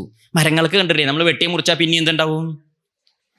ശാഖ ഉണ്ടാവും. ശരിയല്ലേ? ഇപ്പം നമ്മുടെ കയ്യോ കാലോ വെട്ടി മുറിച്ചാലോ കറ ഇങ്ങനെ വരും, പക്ഷേ എന്തുണ്ടാവില്ല? കറ ഇങ്ങനെ വൈകുന്നേരം വരെ വരും. പിന്നെ ശാഖ ഉണ്ടാവുക? എന്ത് ശാഖ ഉണ്ടാവും? ഒരു ശാഖ ഉണ്ടാവില്ല, കൊമ്പൻ ജില്ലയൊന്നും പിന്നെ ഉണ്ടാവില്ല. കണ്ടില്ലേ? അപ്പോൾ വ്യത്യാസം മനസ്സിലായില്ലേ? ഇങ്ങനെ സ്ത്രീകൾക്കും കൊടുത്തു. ഇങ്ങനെ 4 കൂട്ടരൊക്കെ ഈ ഭാഗിച്ചങ്ങോട്ട് കൊടുത്തു. കാലംശമായിട്ട് ഈ ബ്രഹ്മഹത്യ ഭാഗിച്ചു കൊടുത്തു. ഇങ്ങനെ അപ്പം വെച്ചാൽ എല്ലാവരും ബ്രഹ്മഹത്യ വാങ്ങിയവർക്കൊക്കെ ഓരോ സൗകര്യം കൊടുത്തു. അപ്പം നമ്മുടെ നാട്ടിലൊക്കെ അങ്ങനെ ഉണ്ടല്ലോ. ഈ എന്താ ഇപ്പോൾ പറയുന്നത്, ഈ ഓണത്തിൻ്റെയൊക്കെ കാലമായ കണ്ടിട്ടില്ലേ? അങ്ങാടിയിൽ വലിയ ബോർഡ്, ഈ കടയുടെ വലിയ കടയുടെയൊക്കെ മുമ്പിൽ കാണാം. എന്താ ബോർഡ്? ഓട്ടോറിക്ഷ വാങ്ങിയാൽ കാറ് ഫ്രീന്ന്. അങ്ങനെയല്ല എന്നോ? അങ്ങനെയൊക്കെ ഉണ്ടാവും. ചിലവാവാത്ത സാധനങ്ങളൊക്കെ ചിലവാക്കാൻ എന്ത് ചെയ്യും, ഓരോന്നിനെ ഇങ്ങനെ മോഹിപ്പിക്കാനായിട്ട് വെക്കില്ലേ. അപ്പം അതുപോലെ ബ്രഹ്മഹത്യ വാങ്ങിയവർക്കൊക്കെ ഓരോ സൗകര്യം കൊടുത്തു. അങ്ങനെ എല്ലാവരും ഒക്കെ വാങ്ങിക്കൊണ്ടുപോയി കാലംശ അങ്ങനെ ഇന്ദ്രൻ രക്ഷപ്പെട്ടു തൽക്കാലം. പക്ഷേ ഈ നമ്മൾ ശ്രദ്ധിക്കേണ്ടത് എന്താ വെച്ചാൽ, എത്ര വലിയ ആളാണെങ്കിലും ചെയ്യാൻ പാടില്ലാത്തത് ചെയ്താൽ അത് നമ്മൾ എങ്ങനെ കഴുകിക്കളഞ്ഞാലും വിട്ടു പോവില്ല. നമ്മുടെ കൂടെ അവശ്യമനുഭോക്തവ്യം കൃതം കർമ്മ ശുഭാശുഭം പറയും ദേവി ഭാഗവത്തിലെ ശ്ലോകം. അത് അവശ്യമനുഭോക്തവ്യം, നിർബന്ധമായിട്ട് അനുഭവിച്ചേ പറ്റുള്ളൂ. കൃതം കർമ്മ, ചെയ്ത കർമ്മ എന്താ വെച്ചാൽ അതെ ശുഭാശുഭം. ശുഭാച്ചാൽ അങ്ങനെ, അശുഭാച്ചാൽ അങ്ങനെ അനുഭവിക്കേണ്ട പറ്റില്ല എന്നാ പറഞ്ഞത്. മഹാഭാരതത്തിൽ പറയും, ഒരിക്കലും പറയും, യഥാ ധേനുസഹസ്രേഷു വത്സോ വിന്ദതി മാതരം. അനവധി പശുക്കൾ കൂട്ടായിട്ട് നിൽക്കണേ, ആയിരക്കണക്കിന് പശുക്കൾ കൂട്ടായിട്ട് നിൽക്കുമ്പോഴും പശുക്കടാവിന് തൻ്റെ അമ്മയാരെന്ന് മാറിപ്പോവുമോ? നമ്മുടെ കുട്ടികൾക്ക് മാറിപ്പോവും. ഐഡൻറ്റി കാർഡ് ഉണ്ടോ അത് ചോദിക്കേണ്ടി വരും, മനുഷ്യൻ്റെ കുട്ടികളാണെങ്കിൽ. പക്ഷെ പശുക്കടാവിന് എന്ത് മാറിപ്പോവില്ല? അതിൻ്റെ അമ്മയെ മാറിപ്പോവുമോ? എത്ര കൃത്യമല്ലേ. അതുപോലെ ഇപ്പം നമ്മുടെ ബന്ധുക്കളോ സുഹൃത്തുക്കളോ പരിചയക്കാരോ ആരെങ്കിലും ഒരാൾ നമ്മുടെ പേർക്കൊരു മേൽവിലാസം എഴുതിയിട്ട് ഒക്കെ നേരാമണ്ണ എഴുതിയിട്ട് ഏതെങ്കിലും ഇന്ത്യ രാജ്യത്തെ ഏതെങ്കിലും ഒരു പോസ്റ്റ് പെട്ടിയിൽ അത് കൊണ്ടുപോയിട്ടാൽ സാധനം എവിടെ എത്തും? വടക്കേല നാരായണനാരുടെ വീട്ടിലെത്തുമോ? എന്താ കാരണം? അദ്ദേഹത്തിൻ്റെ മേൽവിലാസമല്ലല്ലോ അതിൻ്റെ മുകളിൽ ഇരിക്കുന്നത്, നമ്മുടെ മേൽവിലാസമല്ലേ. ഈ മേൽവിലാസം എഴുതി നമ്മുടെ ഓരോ കർമ്മത്തിൻ്റെയും മുകളിൽ എന്തുണ്ടാവും? നമ്മുടെ മേൽവിലാസം ഉണ്ട്. അപ്പോൾ അത് നമ്മൾ അമേരിക്കയിൽ പോയിട്ട് കാര്യമില്ല, അവിടേക്ക് വരിക സാധനം. ഇത് യഥാ ധേനു സഹസ്രേഷു, ആയിരക്കണക്കിന് പശുക്കൾ ഇരിക്കുന്ന സമയത്ത് ആ പശുവിൻ്റെ ഇടയ്ക്ക് ഈ കുട്ടി തൻ്റെ അമ്മയെ കണ്ടുപിടിക്കണ മാതിരി നമ്മളെ കണ്ടുപിടിച്ചത് വന്ന് പിടിക്കും. അതുകൊണ്ട് അങ്ങനെ ഇങ്ങനെ ഇന്ദ്രൻ നോക്ക് കഷ്ടപ്പെട്ട്. ഇന്ദ്രൻ എന്തേ ചെയ്തു വെച്ചാൽ, ഈ വിശ്വരൂപൻ തന്നെ നാരായണ കവച മഹിമ കൊണ്ട് കാര്യം നേരിയേക്ക് രക്ഷപ്പെട്ടു തൽക്കാലം. എങ്കിലും രക്ഷയുണ്ടായില്ല. ത്വഷ്ടാവിൻ്റെ മകനാണല്ലോ ഈ വിശ്വരൂപൻ. ഈ ത്വഷ്ടാവിന് എന്ത് തോന്നി? തൻ്റെ മകൻ ഇതിലൊന്നും മോഹമില്ലാണ്ടിരിക്കുന്ന സമയത്ത് പിടിച്ചു കൊണ്ടുപോയി ഗുരുനാഥനായിട്ട് വാഴിച്ചു. ഇഷ്ടണ്ടായിട്ട് അച്ഛാ തരക്കടില്ല, ഇന്ദ്ര തൻ്റെ ഗുരുവായിട്ട് കുറച്ചു കാലം ഒന്ന് ഇരുന്നോട്ടെയോ, ഞാനൊന്ന് വന്നിട്ട് സമ്മതം തരുമോ എന്ന് ചോദിച്ച് അങ്ങോട്ട് ചെന്ന് അപേക്ഷിച്ചിട്ട് പോയതാണോ ഈ വിശ്വരൂപൻ? അല്ല. അദ്ദേഹം എന്താ പറഞ്ഞത്? അയ്യോ എനിക്കിതിനൊന്നും വയ്യ, ഗുരു ആവാനൊന്നും എനിക്കെന്ത് താല്പര്യമില്ല, പൗരോഹിത്യം മാഠാപത്യം ഇതൊന്നും എനിക്ക് വേണ്ട എന്ന് പറഞ്ഞുള്ള മട്ടിൽ പോയി ആളാണ് ആര്? ഈ വിശ്വരൂപൻ. എന്നിട്ട് നിർബന്ധിച്ച് ഒട്ടും ഇഷ്ടമില്ലാണ്ട് പിടിച്ചു കൊണ്ടുപോയിട്ടാണ് എന്ത് ചെയ്തത്? ഗുരുവായിട്ട് വാഴിച്ചത്. അങ്ങനെ ഗുരുവായിട്ട് വാഴിച്ചു, രക്ഷയ്ക്കുള്ളത് കൊടുക്കും ചെയ്തു. അപ്പോൾ എന്തുണ്ടായത്? ഈ അസുരന്മാർക്കും കുറേശ്ശെ യജ്ഞഭാഗം ആര് കൊടുക്കണു? വിശ്വരൂപൻ കൊടുക്കണമെന്നൊരു സ്ഥിതി വന്നു. അതെന്താ അങ്ങനെ? ദേവന്മാർക്കാണ് യജ്ഞ ഹവിർഭാഗം. ഹവിസിൻ്റെ ഭാഗം വാസ്തവത്തിൽ ആർക്കാണ്? ദേവന്മാർക്കുള്ളതാണ്. ഈ ഹോമിക്കണ ഹവിസിൻ്റെ ഭാഗം അതിൽ നിന്നൊരംശമാണ് ആർക്ക് കൊടുക്കണത്? അസുരന്മാർക്ക് കൊടുക്കണത്. അതിൽ വിശ്വരൂപനെ കുറ്റം പറയാൻ പറ്റില്ല. എന്താ കാരണം ചോദിച്ചാൽ, ഈ വിശ്വരൂപൻ്റെ അച്ഛൻ ത്വഷ്ടാവ് ദേവനാണെങ്കിലും അമ്മ രചന അസുരത്തിയണേ. അതൊരു പ്രേമ കല്യാണം ആയിരുന്നു, അങ്ങോട്ടും ഇങ്ങോട്ടും. അതാണ് ഈ പ്രേമിക്കുമ്പോൾ നമ്മുടെ നാട്ടിൽ ജാതി നോക്കില്ലല്ലോ. ഈ പ്രേമം കഴിഞ്ഞാൽ പിന്നെ നോക്കാൻ വേറെ ഒന്നും ഇല്ലായോണ്ട് ഇതൊക്കെ തന്നെ, അല്ലാണ്ട് പിന്നെ എന്താ നോക്കുക അല്ലേ? ആലോചിച്ച് നോക്കുക. അപ്പം അതുകൊണ്ട് ഈ അസുരത്തെയാണ് വിവാഹം ചെയ്തത്. അപ്പം അതുകൊണ്ട് അവനവൻ്റെ ഇല്ലത്ത് വന്നാൽ അച്ഛൻ അപ്പൻ വല്യച്ഛന്മാരും ഒക്കെ മുത്തശ്ശനൊക്കെ എന്താണ്? ദേവന്മാരെന്ന്. അമ്മത്ത് പോയാലോ? അമ്മാത്ത മുത്തശ്ശൻ അമ്മാവന്മാരെ ഒക്കെ അസുരന്മാരാണ്. കുട്ടികൾക്ക് ഇപ്പോൾ അവനവൻ്റെ അച്ഛൻ വല്യച്ഛന്മാർ അപ്പന്മാർ എന്നൊക്കെ പറയണം സമ്പ്രദായം തന്നെയല്ലേ അമ്മാവന്മാരോടൊക്കെ ഉണ്ടാവുക, അമ്മയുടെ ബന്ധുക്കളോടൊക്കെ ഉണ്ടാവുക. കുട്ടികൾക്ക് അതിൽ ഭേദം ഉണ്ടാവില്ലേ? അപ്പം അച്ഛൻ്റെ കൂട്ടർക്ക് കൊടുക്കണ മാതിരി കുറച്ച് ആർക്കും കൊടുത്തു. നമ്മുടെ കൂട്ടർ അതിപ്പോൾ തെറ്റായിട്ട് പറയാൻ പറ്റില്ല അദ്ദേഹത്തിൻ്റെ പക്ഷത്തിൽ. പക്ഷെ ഇന്ദ്രനത് ഇഷ്ടമായില്ല. ഇന്ദ്രൻ എന്ത് ചെയ്തു വെച്ചിട്ടുണ്ടോ? ഇന്ദ്രൻ തൻ്റെ ആയുധം കൊണ്ട് ഈ വിശ്വരൂപൻ്റെ ശിരസ് അങ്ങോട്ട് ഛേദിച്ചു. അതപ്പം ഉണ്ടായത്. ഈ ശിരസ് ഛേദിച്ചു. അപ്പോഴേക്ക് എന്താ ഉണ്ടായത്? കഷ്ടമായി. ആലോചിച്ച് നോക്കുക. അങ്ങനെയാണ് ഈ ബ്രഹ്മഹത്യാഭാവമൊക്കെ ഉണ്ടായത്. ഇതാണ് കാരണം. എന്തൊരു കഷ്ടമല്ലേ ഇങ്ങനെയൊക്കെ ഒരു ഗുരുവിനെ നിന്ദിച്ചത് കാരണമാണ് ഈ ദുരിതം ഉണ്ടായത്. ഇപ്പോൾ രണ്ടാമത്തേന് ഇപ്പം എന്താ ചെയ്തത് കണ്ടു? ഒരു പാപം തുടങ്ങിയ പിന്നെ അതിൻ്റെ കൂടെ പാപങ്ങൾ അതിനെ തീർക്കാൻ വീണ്ടും ഒരുത്തനെ കൊന്നു. ഒന്നോട് തീരുന്നാ വിചാരിച്ചത്. അപ്പം ഒരുത്തൻ കണ്ടു, അപ്പം അവനെയും കൊന്നു. അങ്ങനെ കണ്ടിട്ടില്ലേ? എവിടെ തീരും ഇത്? ശരിയല്ലേ? ഒരു പാപപ്രവൃത്തി ചെയ്താൽ ആ പാപപ്രവൃത്തി നേരെയാക്കാൻ പിന്നെയും അങ്ങനെ ഇതൊന്നും എവിടെയും നിൽക്കില്ല. അതുകൊണ്ടപ്പം ഉണ്ടായത് വിശ്വരൂപനെ നിന്ദിച്ചു. എന്താ വിശ്വരൂപനെ വധിച്ചു. അപ്പോഴേക്ക് ത്വഷ്ടാവിന് സഹിച്ചില്ല. ത്വഷ്ടാവ് എന്ത് ചെയ്തു? തൻ്റെ പുത്രനെ ഇഷ്ടമില്ലാണ്ടിരുന്ന് കൊണ്ടുവന്ന് ഗുരുവാക്കി ഇപ്പോൾ കൊല്ലിക്കുകയും ചെയ്തു. ത്വഷ്ടാവ് ധൃതിയിൽ ചെന്ന് എന്ത് ചെയ്തു വിഷുണ്ടോ? ഗംഭീരമായിട്ട് ആ ഒരു അടങ്ങാത്തൊരു പകയുണ്ടല്ലോ ഇന്ദ്രനോട്, തൻ്റെ മകനെ കൊന്നു എന്നുള്ള പക. ത്വഷ്ടാവ് ഒരു ഹോമകുണ്ടൊക്കെ ഉണ്ടാക്കിയിട്ട് ഹോമിക്കാൻ തുടങ്ങി. ധൃതിയിലാണ് ഹോമിച്ചത്. പെട്ടെന്ന് നമുക്ക് അങ്ങനെയാണല്ലോ ധൃതി കൂടുതൽ, അങ്ങനത്തെയൊക്കെ ഉണ്ടാകുമ്പോൾ ധൃതിയിൽ ഹോമിച്ചു. മന്ത്രമൊക്കെ അങ്ങോട്ട് ചൊല്ലി, ഇന്ദ്രശത്രോ വിവർദ്ധസ്വ മാചിരം ജഹി വിദ്വിഷം. മന്ത്രം ഇന്ദ്രശത്രോ വിവർദ്ധസ്വ മാചിരം ജഹി വിദ്വിഷം എന്ന് വെച്ചാൽ എന്താ അർത്ഥം? ഇന്ദ്രശത്രോ വിവർദ്ധസ്വ, ഹേ ഇന്ദ്രശത്രോ അങ്ങ് വർദ്ധിച്ചാലും. ഇന്ദ്രശത്രു അതെന്താ വെച്ചാൽ ഈ ത്വഷ്ടാവ് ഇങ്ങനെ മന്ത്രം ചൊല്ലി ഹോമിക്കുന്ന സമയത്തെ ഈ മന്ത്രം ജപിച്ചപ്പം ഇത്തിരി ധൃതി കൂടി. നമ്മളെ ഈ ഊണഴിക്കണതിന് മുമ്പുള്ള ജപം പോലെ പോയി. എന്ത് ഉണ്ണ ഇങ്ങനെ ആയി. അപ്പോഴാണ് എന്നാ കുളിച്ചങ്ങനെ സന്ധ്യാവന്തനം കഴിച്ചിട്ട് ഉണ്ണ നിരീക്ഷിച്ചു. പണ്ടൊരു ജപം വല്ലാത്ത. അപ്പം ഈ അങ്ങനെയൊന്നും പാടില്ല എന്നാ പറയണ്ടേ. മന്ത്രമൊക്കെ ചെല്ലുമ്പോൾ നേരെ ചെല്ലിച്ചാൽ അതിൻ്റെ അന്തല്യായിണ്ടാവേ. ഈ മന്ത്രം ചെല്ലിയപ്പം ഇത്തിരി ധൃതി കൂടുക കാരണം മന്ത്രത്തിൽ സ്വരം പഴച്ചു. എന്താണ്ടായത്? സ്വരം പഴച്ചു. അങ്ങനെ പറഞ്ഞാൽ മനസ്സിലാവുമോ? സ്വരം പഴച്ചു എന്ന് പറഞ്ഞാൽ മനസ്സിലാവില്ല. യൂത്തല്ലേ കുട്ടികൾക്കോ ചെല്ലിയാൽ.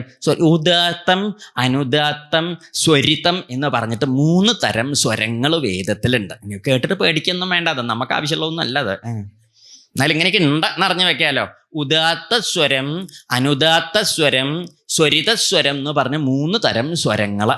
ഈ സ്വരങ്ങളിൽ ഭേദം വന്നാൽ എന്തിൽ ഭേദം വരും? ഭാഷയിൽ പദങ്ങളുടെ സമാസത്തിൽ ഭേദം വരും. സമാസത്തിൽ ഭേദം വന്നാലോ അർത്ഥത്തിൽ ഭേദം വരും. മനസ്സിലായില്ലേ അല്ലേ? ഒന്ന് പറയാം, ലേശം നേരം പറയാം. ഇത്തിരി ശ്രദ്ധിച്ചോ. ഒന്നും മനസ്സിലാവാണ്ട പോയാൽ അതും വിട്ടിത്തല്ലേ.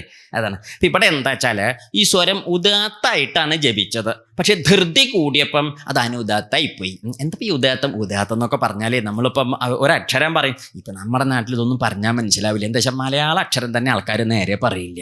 ആൾക്കാർക്ക് മധ്യപ്രദേശും ഒക്കെ ഒരു പ്രദേശമാണ്. എല്ലാ പ്രദേശത്തും ഈ സാധനം ഉള്ളതുകൊണ്ട് വാക്കിൻ്റെ അർത്ഥം തെറ്റൂല്ല. ഏത് മനസ്സിലായില്ലേ അല്ലേ? മധ്യപ്രദേശം എന്ന് പറഞ്ഞാൽ എന്താ അർത്ഥം? മധ്യപ്രദേശം ഭാരതത്തിൻ്റെ നടക്കിരിക്കണേ ആ ദേശം മധ്യപ്രദേശം. മധ്യപ്രദേശം എന്ന് പറഞ്ഞാലോ അതെല്ലാ പ്രദേശവും അങ്ങനെയാണല്ലോ. അതെന്താ പ്രദേശം?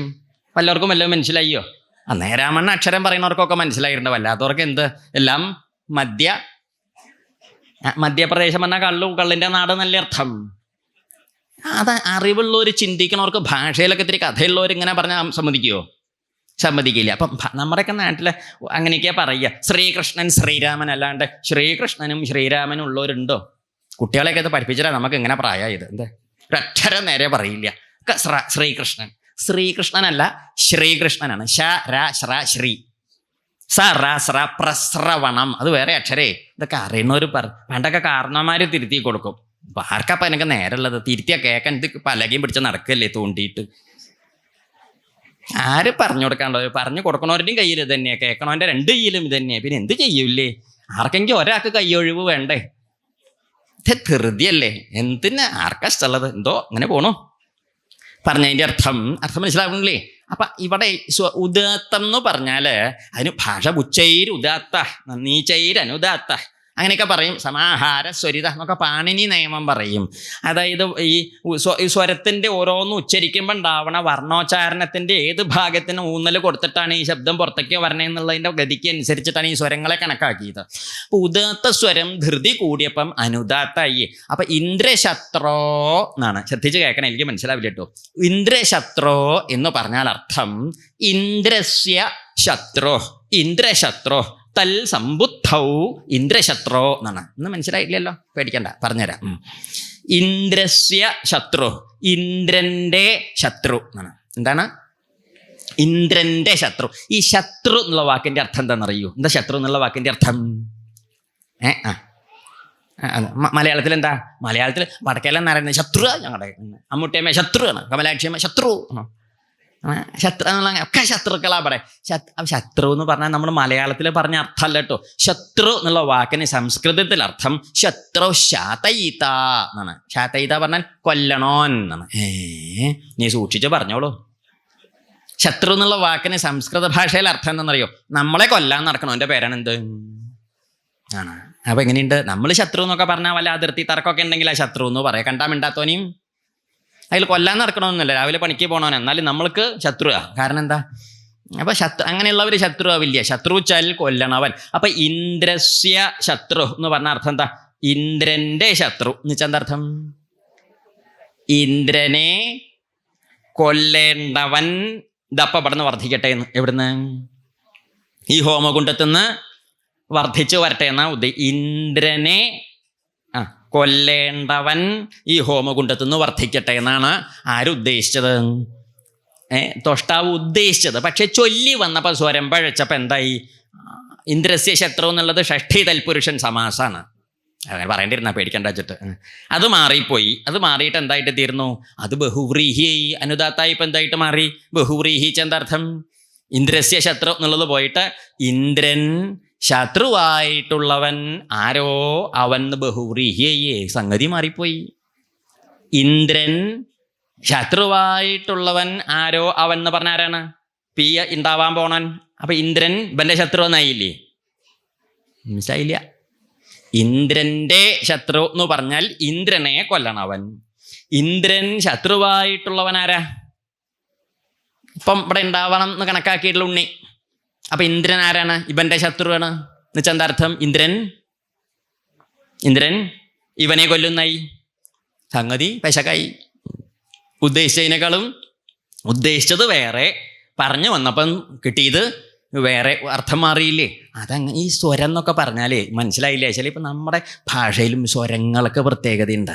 അത് ഉദാത്താദി സ്വരങ്ങളല്ലെങ്കിലും നമ്മുടെ നാട്ടിലും ചില സ്വരം മാറ്റിയാലൊക്കെ. പണ്ട് നമ്മുടെ കയ്യിൽ നിന്ന് ഒരുത്തിനൊരു 5000 ഉറുപ്പ്യ വാങ്ങിയിട്ട് പോയി. അങ്ങനെ ആരും വാങ്ങിയിട്ടൊന്നുമില്ല, വാങ്ങിപ്പോയി. ഇപ്പം നാളെ തരാമെന്നും പറഞ്ഞിട്ടാണ് പോയത്. നാളെ തരാമെന്നും പറഞ്ഞപ്പോൾ നമ്മൾ നമുക്ക് നാളേക്ക് വേണ്ട കാര്യം ഉച്ചയ്ക്ക് വേണ്ടു. ഇപ്പം രാവിലെ കൊടുത്താൽ ഉച്ചമ്പളേക്ക് തരാമെന്നും പറഞ്ഞിട്ട് അപ്പം പോയതേ. ഇവൻ എന്ത് ചെയ്തു? ഇവൻ ഇതും കൊണ്ടുപോയിട്ട് നാളേകൾ 365 നാളേകൾ 6 തവണ കഴിഞ്ഞു.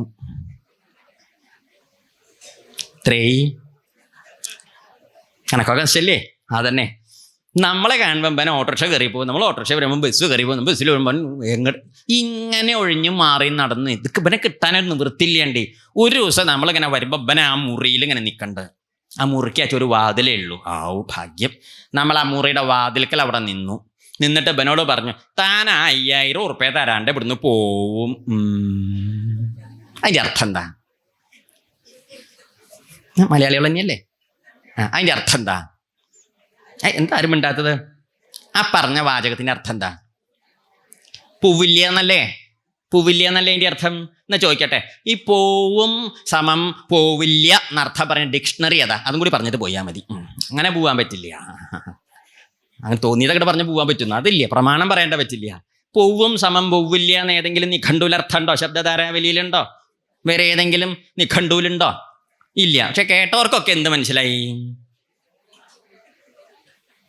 പൂവില്ല എന്ന് മനസ്സിലായില്ലേ? എന്നാ ഈ വാചകം ഒന്ന് മാറ്റി പറഞ്ഞു നോക്കൂ. അക്ഷരം ഒന്നും മാറ്റില്ല, വാക്കൊന്നും മാറ്റുന്നില്ല. നേരത്തെ എന്താ പറഞ്ഞത്? 5000 ഉറുപ്പ്യ തരാണ്ട് താൻ ഇവിടുന്ന് പോവും. മനസ്സിലായില്ലേ? ഇത്തേ വാചകം നമ്മൾ മാറ്റി പറഞ്ഞു. താൻ ആ 5000 രൂപ തരാതെ കണ്ട് ഇവിടെ നിന്നും പോവും. വൻ മുണ്ടും കുറഞ്ഞു കൊടുത്ത് അങ്ങോട്ട് പോവും. ശരിയല്ലേ? അതിലേതെങ്കിലും അക്ഷരം മാറ്റിയോ? വാക്ക് മാറ്റിയോ? എന്താ മാറ്റിയത്? സ്വരം മാറിയപ്പോൾ അർത്ഥം മാറിയില്ലേ? ഇത്രയും മനസ്സിലായോ? ഭാഗ്യം. ഇങ്ങനെയൊക്കെ അല്ലാണ്ട് ഇങ്ങനെയത് പറയുകയല്ലേ? ഇതുപോലെ വേദത്തിൽ ഉദാത്താദി സ്വരങ്ങൾ ഇങ്ങനെയല്ല, ഏതാണ്ട് ഇങ്ങനെ ലോകത്തിൽ നമ്മൾ സ്വരം മാറുമ്പോൾ അർത്ഥത്തിലൊക്കെ മാറ്റം ഉണ്ടായി മനസ്സിലാക്കണ മാതിരി വേദത്തിലുണ്ട് ഈ സ്വരഭേദം ഉണ്ടാവുമ്പോൾ അർത്ഥഭേദം ഉണ്ടാവണ ഏർപ്പാട്. അപ്പം അതുകൊണ്ട് യഥേന്ദ്ര ശത്രുസ്വരതോപരാധാൽ എന്ന് പറഞ്ഞില്ലേ? സ്വരം കൊണ്ടുള്ളത് അപകടം കൊണ്ടാണ് ഈ തിരിച്ച് അർത്ഥം മാറിയിട്ട് ഇന്ദ്രനെ കൊല്ലണ്ടോൻ ഇന്ദ്രൻ്റെ കൈ കൊണ്ട് മരിക്കണ്ടോനായി തീർന്നു എന്നായി. അത് തൊഷ്ടാവിന് മനസ്സിലായില്ല. എങ്ങനെ ഒരു അപകടം ജപിച്ചപ്പോൾ ഉണ്ടായി എന്ന്. തൊഷ്ടാവ് എന്ത് ചെയ്തു? തൊഷ്ടാവ് ആ ഹോമകുണ്ടത്തിൽ ഇങ്ങനെ പുറപ്പെട്ടപ്പം ഒന്നും പറയണ്ട. ആ ഹോമകുണ്ടത്തിൽ നിന്നതല്ലേ ഉണ്ടായത്? തപ്പതാം റശിഖാശ്മശ്രും മധ്യാഹ്നാർക്കോഗ്രലോചനം ദേദീപ്യമാനേ അംബോ ത്രിശിഖേ ശൂല ആരോപ്യ രോദസി നൃത്യന്തമുന്നതന്തം ച ചാലയന്തം പദമഹീം ദരീ ഗംഭീരവക്ത്രേണ. അമ്പോ എന്താ സ്വരൂപ പറയുന്നത് അഗ്നിയിലുണ്ടായവൻ്റെ. അവൻ്റെ കണ്ണൊക്കെ പറയാച്ചാ പറയും തപ്പത താമ്രശിഖാശ്മശ്രും, നല്ല ചൊകന്നനുള്ള മുടിയും താടിയും. രാക്ഷസാസുരനാ പറഞ്ഞതേ. അസുര സമ്പ്രദായത്തില് ചുമന്ന താടിയും മുടി. ഇതൊക്കെ കാശ് കൊടുത്ത് പോയി ചുമപ്പിക്കുക അപ്പം ആൾക്കാർ. എന്താ ഇതൊന്നും വായിക്കാത്തോണ്ടാട്ടോ. ഇതൊക്കെ വായിച്ചാൽ അയ്യോ ഇത് രാക്ഷസൻ അസുരൻ എന്നൊക്കെ പറയില്ലേ. കാലം മാറുമ്പോണ്ടാവണ ഓരോ പരിഷ്കാരല്ലേ. നല്ല വെളുത്തതോ കറുത്തതോ കാണാൻ എന്ത് ഭംഗിയാ. ചുമന്നത് കാണുമ്പോൾ നമുക്ക് തന്നെ ഒരു സംശയം. എന്ത് ഇതൊക്കെ വായിച്ചിട്ടൊന്നല്ല. എന്നാലും തപ്പത താമ്രശിഖാശ്മശ്രം മധ്യാഹ്നർക്ക ഉഗ്രലോചനം, നട്ടുച്ചയ്ക്ക് നിൽക്കണ സൂര്യൻ്റെ ജാതിയുള്ള കണ്ണ് ദേദീപ്യമാനെ. അപ്പോൾ അവൻ്റെ സ്വരൂപ പറയണതേ ഇവൻ്റെ നൃത്യന്തം ഉന്നതന്തം ചാലയന്തം പദമഹീം. ഇവനിങ്ങനെ നടക്കുമ്പം ഭൂമി ഇങ്ങനെ കുലുങ്ങുക. എങ്ങനെ ഉണ്ടാവും അവൻ്റെ ആ സ്വരൂപ സമ്പ്രദായം എന്നാലും ഈശോ മാത്രം. ദരീ ഗംഭീരവക്ത്രേണ പിപതാച നഭസ്ഥലം.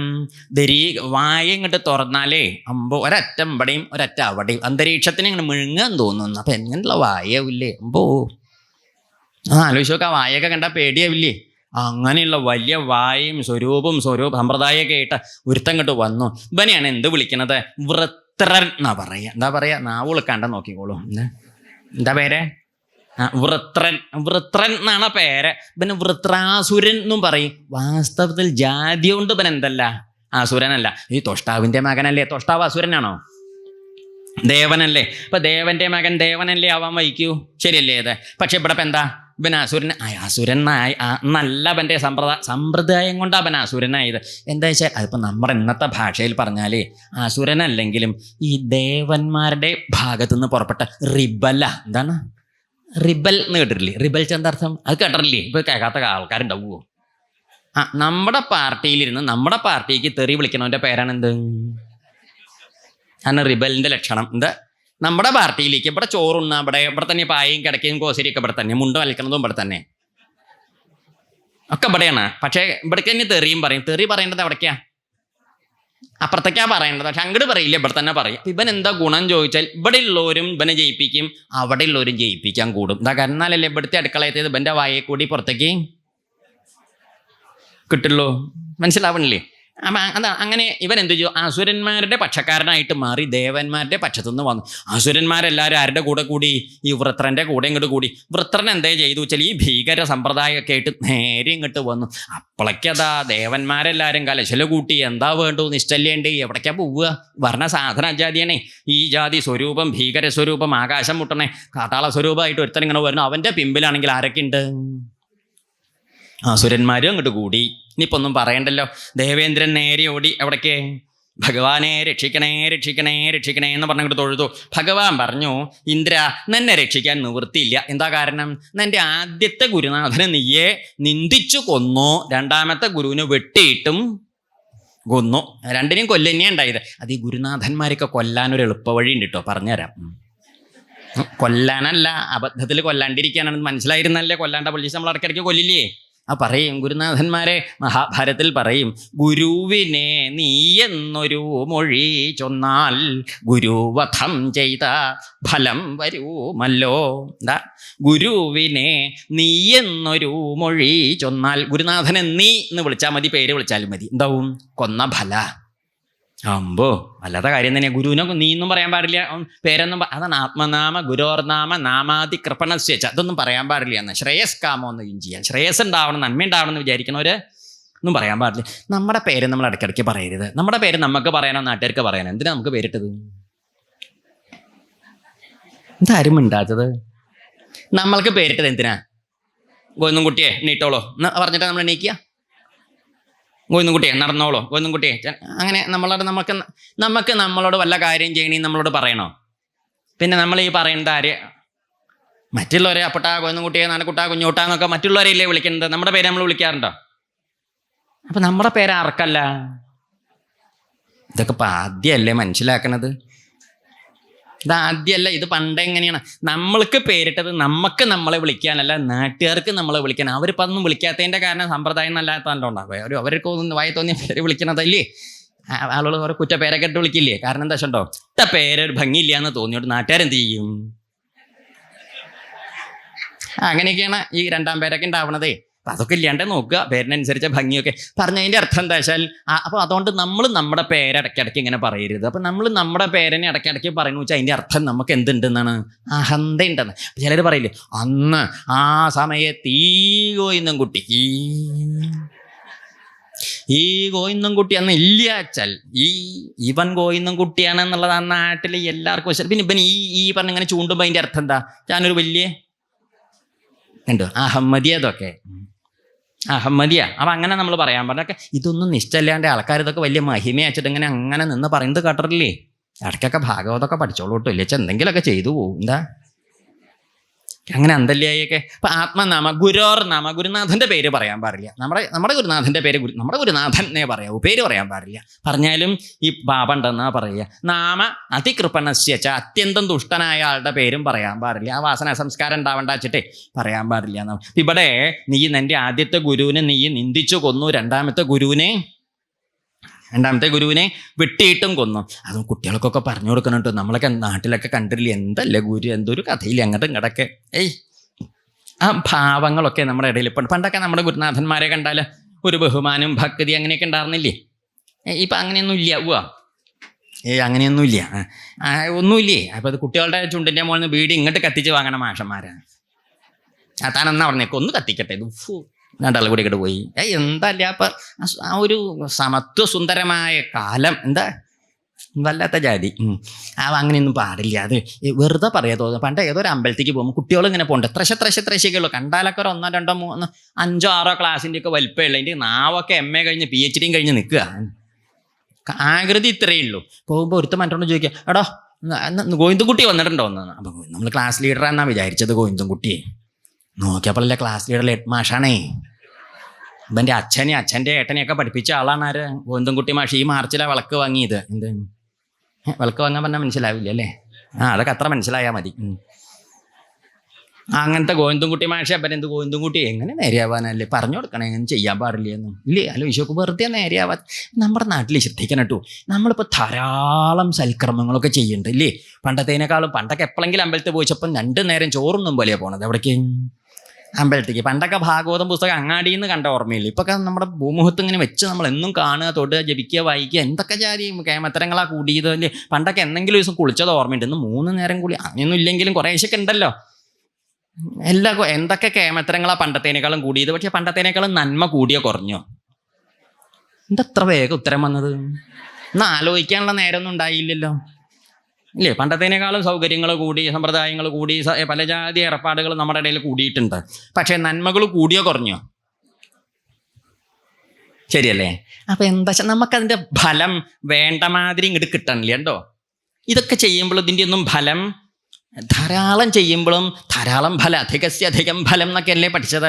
പക്ഷെ അധികം ഫലം പലപ്പോഴും കിട്ടണം. കാരണം എന്താണെന്നറിയൂ, ഇങ്ങനത്തെയൊക്കെ ചില അന്തല്യായ നോക്കിക്കോളും നമ്മുടെ ഇടയിൽ പല ജാതി. ഇപ്പോൾ ഈ ബന്ധങ്ങൾക്കൊന്നൊരു ഭംഗിയില്ല, ഒരു ചേർച്ചയില്ല, ഒരു പ്രത്യേക ഒന്നും ഇല്ലാണ്ട് എന്തെങ്കിലുമൊക്കെ എവിടെയെങ്കിലുമൊക്കെ എങ്ങനെയെങ്കിലുമൊക്കെ എന്നുള്ള മട്ടായിട്ട് പോണില്ലേ?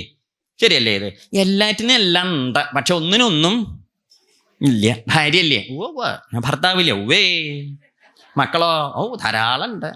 അമ്മയുണ്ട്, അച്ഛൻ്റെ, ജ്യേഷ്ഠൻ്റെ, ജ്യേഷ്ഠത്തിൻ്റെ, ആങ്ങളമാരുണ്ട്, അനിയന്മാർ, ഏട്ടന്മാർ, വല്യച്ഛന്മാർ, അപ്പന്മാർ, അമ്മാവന്മാർ, മുത്തശ്ശന്മാർ, അടുത്ത വീട്ടുകാർ, സുഹൃത്തുക്കൾ, ബന്ധുക്കൾ, ഇതൊക്കെ കൂടിയ കാലമാണ്. ശരിയല്ലേ? പക്ഷെ എന്നിട്ടോ വാസ്തവത്തിൽ ഇതൊക്കെ ഉണ്ടോ? ആരും മിണ്ടാത്തത്. ഞാൻ പറയാനൊരു അടുത്ത ആൾ കേൾക്കേണ്ട വെച്ചിട്ടാണ്, എന്നാലും ഇല്ല എന്നാണ് എല്ലാവരുടെയും മുഖം കണ്ടാൽ അറിയാം. പക്ഷെ അങ്ങനത്തെയൊക്കെ ഒരു ഒക്കെ ക്ഷയിച്ചു തുടങ്ങിയില്ല. മഹിമകളൊക്കെ പോയി, സാധനങ്ങളൊക്കെ ഉണ്ട്. എന്ത് പോയി ഇല്ലേ? കറണ്ടിൻ്റെ എന്തൊക്കെ മെഷീൻ പോയി, ലൈറ്റ് കത്തണത്, കാറ്റടിക്കണത്, തണുപ്പിക്കണത്, ചൂടാക്കണത്, പിന്നെ തിളപ്പിക്കണത്, വേവിക്കണത്, വറക്കണത്, അടിക്കണത്, തുടക്കണത്, മുണ്ട് മുക്കി പിഴിയണത്. എന്തൊക്കെ ജാതി യന്ത്ര കറണ്ടിൻ്റെ നമ്മുടെ കുടുംബത്തില്ലേ? ഒക്കെ ഉണ്ട്. എല്ലാ യന്ത്രങ്ങളും ഉണ്ട്. എല്ലാ യന്ത്രങ്ങളും നിറയെ ആ മൂലയിലേക്കൊക്കെ നോക്കിയാൽ സർപ്പക്കാവ് പോലെ വള്ളി ഇങ്ങനെ തൂങ്ങിക്കിടക്കുന്നത് കണ്ടാൽ ഇതൊക്കെ എന്തിൻ്റെ വള്ളിയെന്ന് നമുക്ക്, സർപ്പക്കാവ് കണ്ടിട്ടില്ലേ? ഇത് ഏതിൻ്റെ വള്ളിയെന്ന് നമുക്ക് മനസ്സിലാവുമോ? പൂവ് ഇങ്ങനെ കാണാം, വള്ളി എന്ന് നമുക്ക് മനസ്സിലാവുമോ? അതേ ജാതിയിൽ ചക്കല്ല യന്ത്രമുണ്ട്. പറഞ്ഞിട്ട് കാര്യമില്ല. ഈ യന്ത്രങ്ങളൊക്കെ ഉണ്ട്. കറണ്ടിൻ്റെ പണം അടയ്ക്കാൻ നമുക്ക് പണ്ടേ ഇഷ്ടമല്ല. അടയ്ക്കാറുമില്ല. അങ്ങനെ മറ്റോൻ എന്ത് ചെയ്തു? അത് ഊരിക്കൊണ്ടുപോയി. ഏത് ആ തെക്കേ ചുമരിൻ്റെ മുകളിലിരിക്കുന്ന സാധനം ഇല്ലേ, അത് ഊരിക്കൊണ്ടുപോയി. എന്താ പേര് ഇപ്പം എന്ത് ഭംഗിയിൽ ഇനി മനോഹരൻ എന്ന് വിളിച്ചാലും പോയില്ലേ, അത് ഊരിപ്പോയി. ഇപ്പം എന്തുണ്ട്? മുണ്ട് മുക്കണ യന്ത്രത്തിൽ നെല്ലിട്ട് വെക്കുക. എന്താ കാരണം? അല്ലാണ്ട് എന്തിനു പറ്റിയത്? അപ്പം അതാ പറഞ്ഞത്, കറണ്ട് പോയാൽ പിന്നെ ഈ യന്ത്രങ്ങളെ കൊണ്ട് എന്താണോ ഫലം, അതുപോലെയാണ് ഇപ്പം നമ്മുടെ ഇടയിൽ എല്ലാം ഉണ്ട്. പക്ഷെ കറണ്ട് പോയ മാതിരി അതിൻ്റെ ആ ബന്ധത്തിൻ്റെ ഒരു മാനവികതയ്ക്ക് ഇങ്ങോട്ട് പോകുകൊണ്ട് ഒക്കെ ഉണ്ടെന്ന് തന്നെയുള്ളൂ, വലിയ ഫലമൊന്നും. ശരിയല്ലേ ഇത്? അത് വെറുതെ. പണ്ടേ ഒരിക്കലൊരു വില്ലേജ് ആഫീസിലേ ഒരു സ്ത്രീ വന്നിട്ട് കടലാസ് നേരെയാക്കാനാണ് വന്നത്. അപ്പോൾ പെൻഷൻ്റെ കടലാസ് നേരെയാക്കാനാണ് വന്നത്. അപ്പോൾ ഈ അമ്മ വന്നപ്പോൾ നമ്മുടെ ഈ വില്ലേജ് ഓഫീസർ കടലാസ് വാങ്ങി നോക്കിയപ്പോൾ എന്താ കഥ എന്നറിയൂ? ഭർത്താവ് മരിച്ചിട്ട് 12 കൊല്ലമായി വിധവ പെൻഷന് വന്നതാ. അപ്പോൾ ചോദിച്ചു ഈ വില്ലേജ് ഓഫീസർ, അല്ല ഇത് എൻ്റെ 10-12 കൊല്ലമായിട്ട് ഇത്രയും കൊല്ലത്തെ പെൻഷൻ പോയില്ലേ, അന്നേ വരാറുന്നില്ലേ ഈ പെൻഷൻ്റെ കടലാസ് ആയിട്ട്? അദ്ദേഹം ഒരു സ്നേഹം ചോദിച്ചു ആര്? Village officer. അപ്പോൾ നമ്മുടെ ഈ സ്ത്രീ പറഞ്ഞു, ഒന്നും പറയണ്ട സാറേ, ഭർത്താവിനെ കൊന്ന കേസിൽ ഞാൻ ജയിലിലായിരുന്നു, ഇറങ്ങിയപ്പോഴാണ് ഞാൻ അങ്ങോട്ട് പോകുന്നത് എന്നും പറഞ്ഞു. ഇത് ഓർമ്മയില്ലായിട്ട് നിശ്ചലായിട്ടല്ല, അത് അവരെ പിടിച്ച് ജയിലിലിട്ടാൽ പിന്നെ ഇത് നേരെയാക്കാൻ പറ്റുമോ? അല്ല. പിന്നെ എപ്പോൾ അവർ പുറത്തേക്ക് വിട്ടപ്പോൾ ഇങ്ങോട്ട് പോകുന്നതാ. അപ്പം പിന്നെ ഇത് കിട്ടുമല്ലോ. ഇത് കടലാസ് എഴുതി കൊടുക്കുമ്പോൾ ഭർത്താവ് എങ്ങനെയാ ചത്തുപോയതെന്ന് അതിൽ എഴുതണ്ട, പോയോ സാധനം ചോദിച്ചാൽ മതി. പെൻഷൻ ആരുടെ തന്നെ കിട്ടും? എന്തല്ലേ, ഇത്ര ആലോചിച്ചില്ല. അല്ലാത്ത ജാതി ബന്ധങ്ങൾ, ഇങ്ങനത്തെ ബന്ധങ്ങളാണ് നമ്മുടെ ഇടയിൽ ഇപ്പോൾ പൊതുവെ ഒരു ശക്തിയും ബന്ധം ഒക്കെ ഉണ്ട് അങ്ങോട്ട്. അപ്പം അതൊക്കെ എന്താണെന്നറിയാം ഇങ്ങനെ പോകണത്. അപ്പം അതുകൊണ്ട് ഈ പറയുന്ന ചില നന്മകളൊക്കെ നമ്മുടെ കയ്യിൽ നിന്ന് പോകുമ്പം ഈ ഗുരുത്വമില്ലായ ഈ സമ്പ്രദായങ്ങളൊക്കെ ഇല്ലാണ്ട് വരുമ്പോൾ വേണ്ടതൊന്നും വേണ്ട മാതിരി, ഇന്ദ്രനൊന്നും വേണ്ട മാതിരി ഫലിക്കണില്ല. കാരണം എന്താ വെച്ചാൽ ഈ ഗുരുത്വമില്ലായാണ്. എപ്പോഴും ഈ ഇന്ദ്രൻ്റെ കഥ ചിന്തിക്കുന്നുള്ള കഥ പറഞ്ഞ് പോണതിൻ്റെ ഇടയ്ക്ക് ഇതങ്ങോട്ട് മറക്കുക പതിവ്. ഏത് ഈ ഗുരുത്തല്യായുടെ എന്തല്യായി, അതാണ് അതിൻ്റെ ഇടയ്ക്ക്. അങ്ങനെ ഇന്ദ്രൻ എന്തേ ചെയ്തു വെച്ചാൽ ഭഗവാനെ ചെന്ന് തൊഴുതു. ഭഗവാൻ പറഞ്ഞു, ഇന്ദ്ര തന്നെ രക്ഷിക്കാൻ ഒരു നിവൃത്തി ഞാൻ നോക്കിയിട്ട് കാണുന്നില്ല. അയ്യോ അങ്ങനെ പറഞ്ഞ കയ്യൊഴിയരുത്, എന്തെങ്കിലും ഒരു നിവൃത്തി ഉണ്ടാക്കി തരണം, എനിക്കിപ്പോൾ ഇവിടെ കഷ്ടമാണ് എന്നും പറഞ്ഞു. അപ്പം ഭഗവാൻ അവസാനം പറഞ്ഞു, ഇന്ദ്ര ഇനിയിപ്പോൾ ഒരു വഴിയേ ഉള്ളൂ. എന്താ വെച്ചിട്ടുണ്ടോ, ഭൂമിയിലെ ദധീചി എന്ന് പേരായിട്ടൊരു മഹർഷി തപസ് ചെയ്യുന്നുണ്ട്. ദധീചി എന്ന പേര്. ആ ദധീചി മഹർഷിയുടെ അടുത്ത് ചെന്നിട്ട് അദ്ദേഹത്തിൻ്റെ അസ്ഥികൾ വാങ്ങിക്കൊണ്ടുവന്ന് വിശ്വകർമാവിനെ കൊണ്ട് ഒരായുധം ഉണ്ടാക്കിക്കുക. അതുകൊണ്ട് വേണച്ചാരെ കൊല്ലാം? അദ്ദേഹത്തെ ഈ വൃത്രനെ കൊല്ലാം. കേട്ട പാതി കേൾക്കാത്ത പാതി ദേവന്മാർ ഇന്ദ്രൻ എവിടേക്ക് ഓടി? ഭൂമിയിൽ വന്നു ദധീജിയെ തൊഴുതു. ദധീജി മഹർഷിയോട് പറഞ്ഞു, മഹർഷി ഈശ്വര, അങ്ങേ പോലെയുള്ള മഹാത്മാക്കളല്ലേ ലോകത്തിൻ്റെ മഹിമ, അങ്ങേ പോലെയുള്ളവരെ കണ്ടാ പുണ്യം, മിണ്ടിയ പുണ്യം, തൊട്ടാ പുണ്യം, അടുത്തേ കൂടെ പോയാ പുണ്യം. ഇന്ദ്രൻ അങ്ങോട്ട് തുടങ്ങി അടിത്തറ പാവല്. എന്താ കാര്യം നേരെയാവണമല്ലോ. അവൾ കുറേ നേരം നിന്നു. അപ്പോൾ മഹർഷി ചോദിച്ചു, എന്താ ഇന്ദ്രൻ എത്ര ധൃതി തനിക്ക്? ചോദിച്ചു. ഒന്നുമില്ല, അങ്ങേ പോലെയുള്ളവരുള്ളതുകൊണ്ടാണല്ലോ ലോകം. അടുത്തടുത്ത് അടുത്തേക്ക് എത്തി തുടങ്ങി. പറഞ്ഞോളൂ ഇന്ദ്ര, തനിക്കിപ്പോൾ എന്താ വേണ്ടത്? അതെ, ഇപ്പം എന്താ വെച്ചാൽ അങ്ങേ പോലെയുള്ളവരാണല്ലോ ലോകത്തെ നിലനിർത്തണത്. ഏതാണ്ടായി, പറഞ്ഞോളൂ.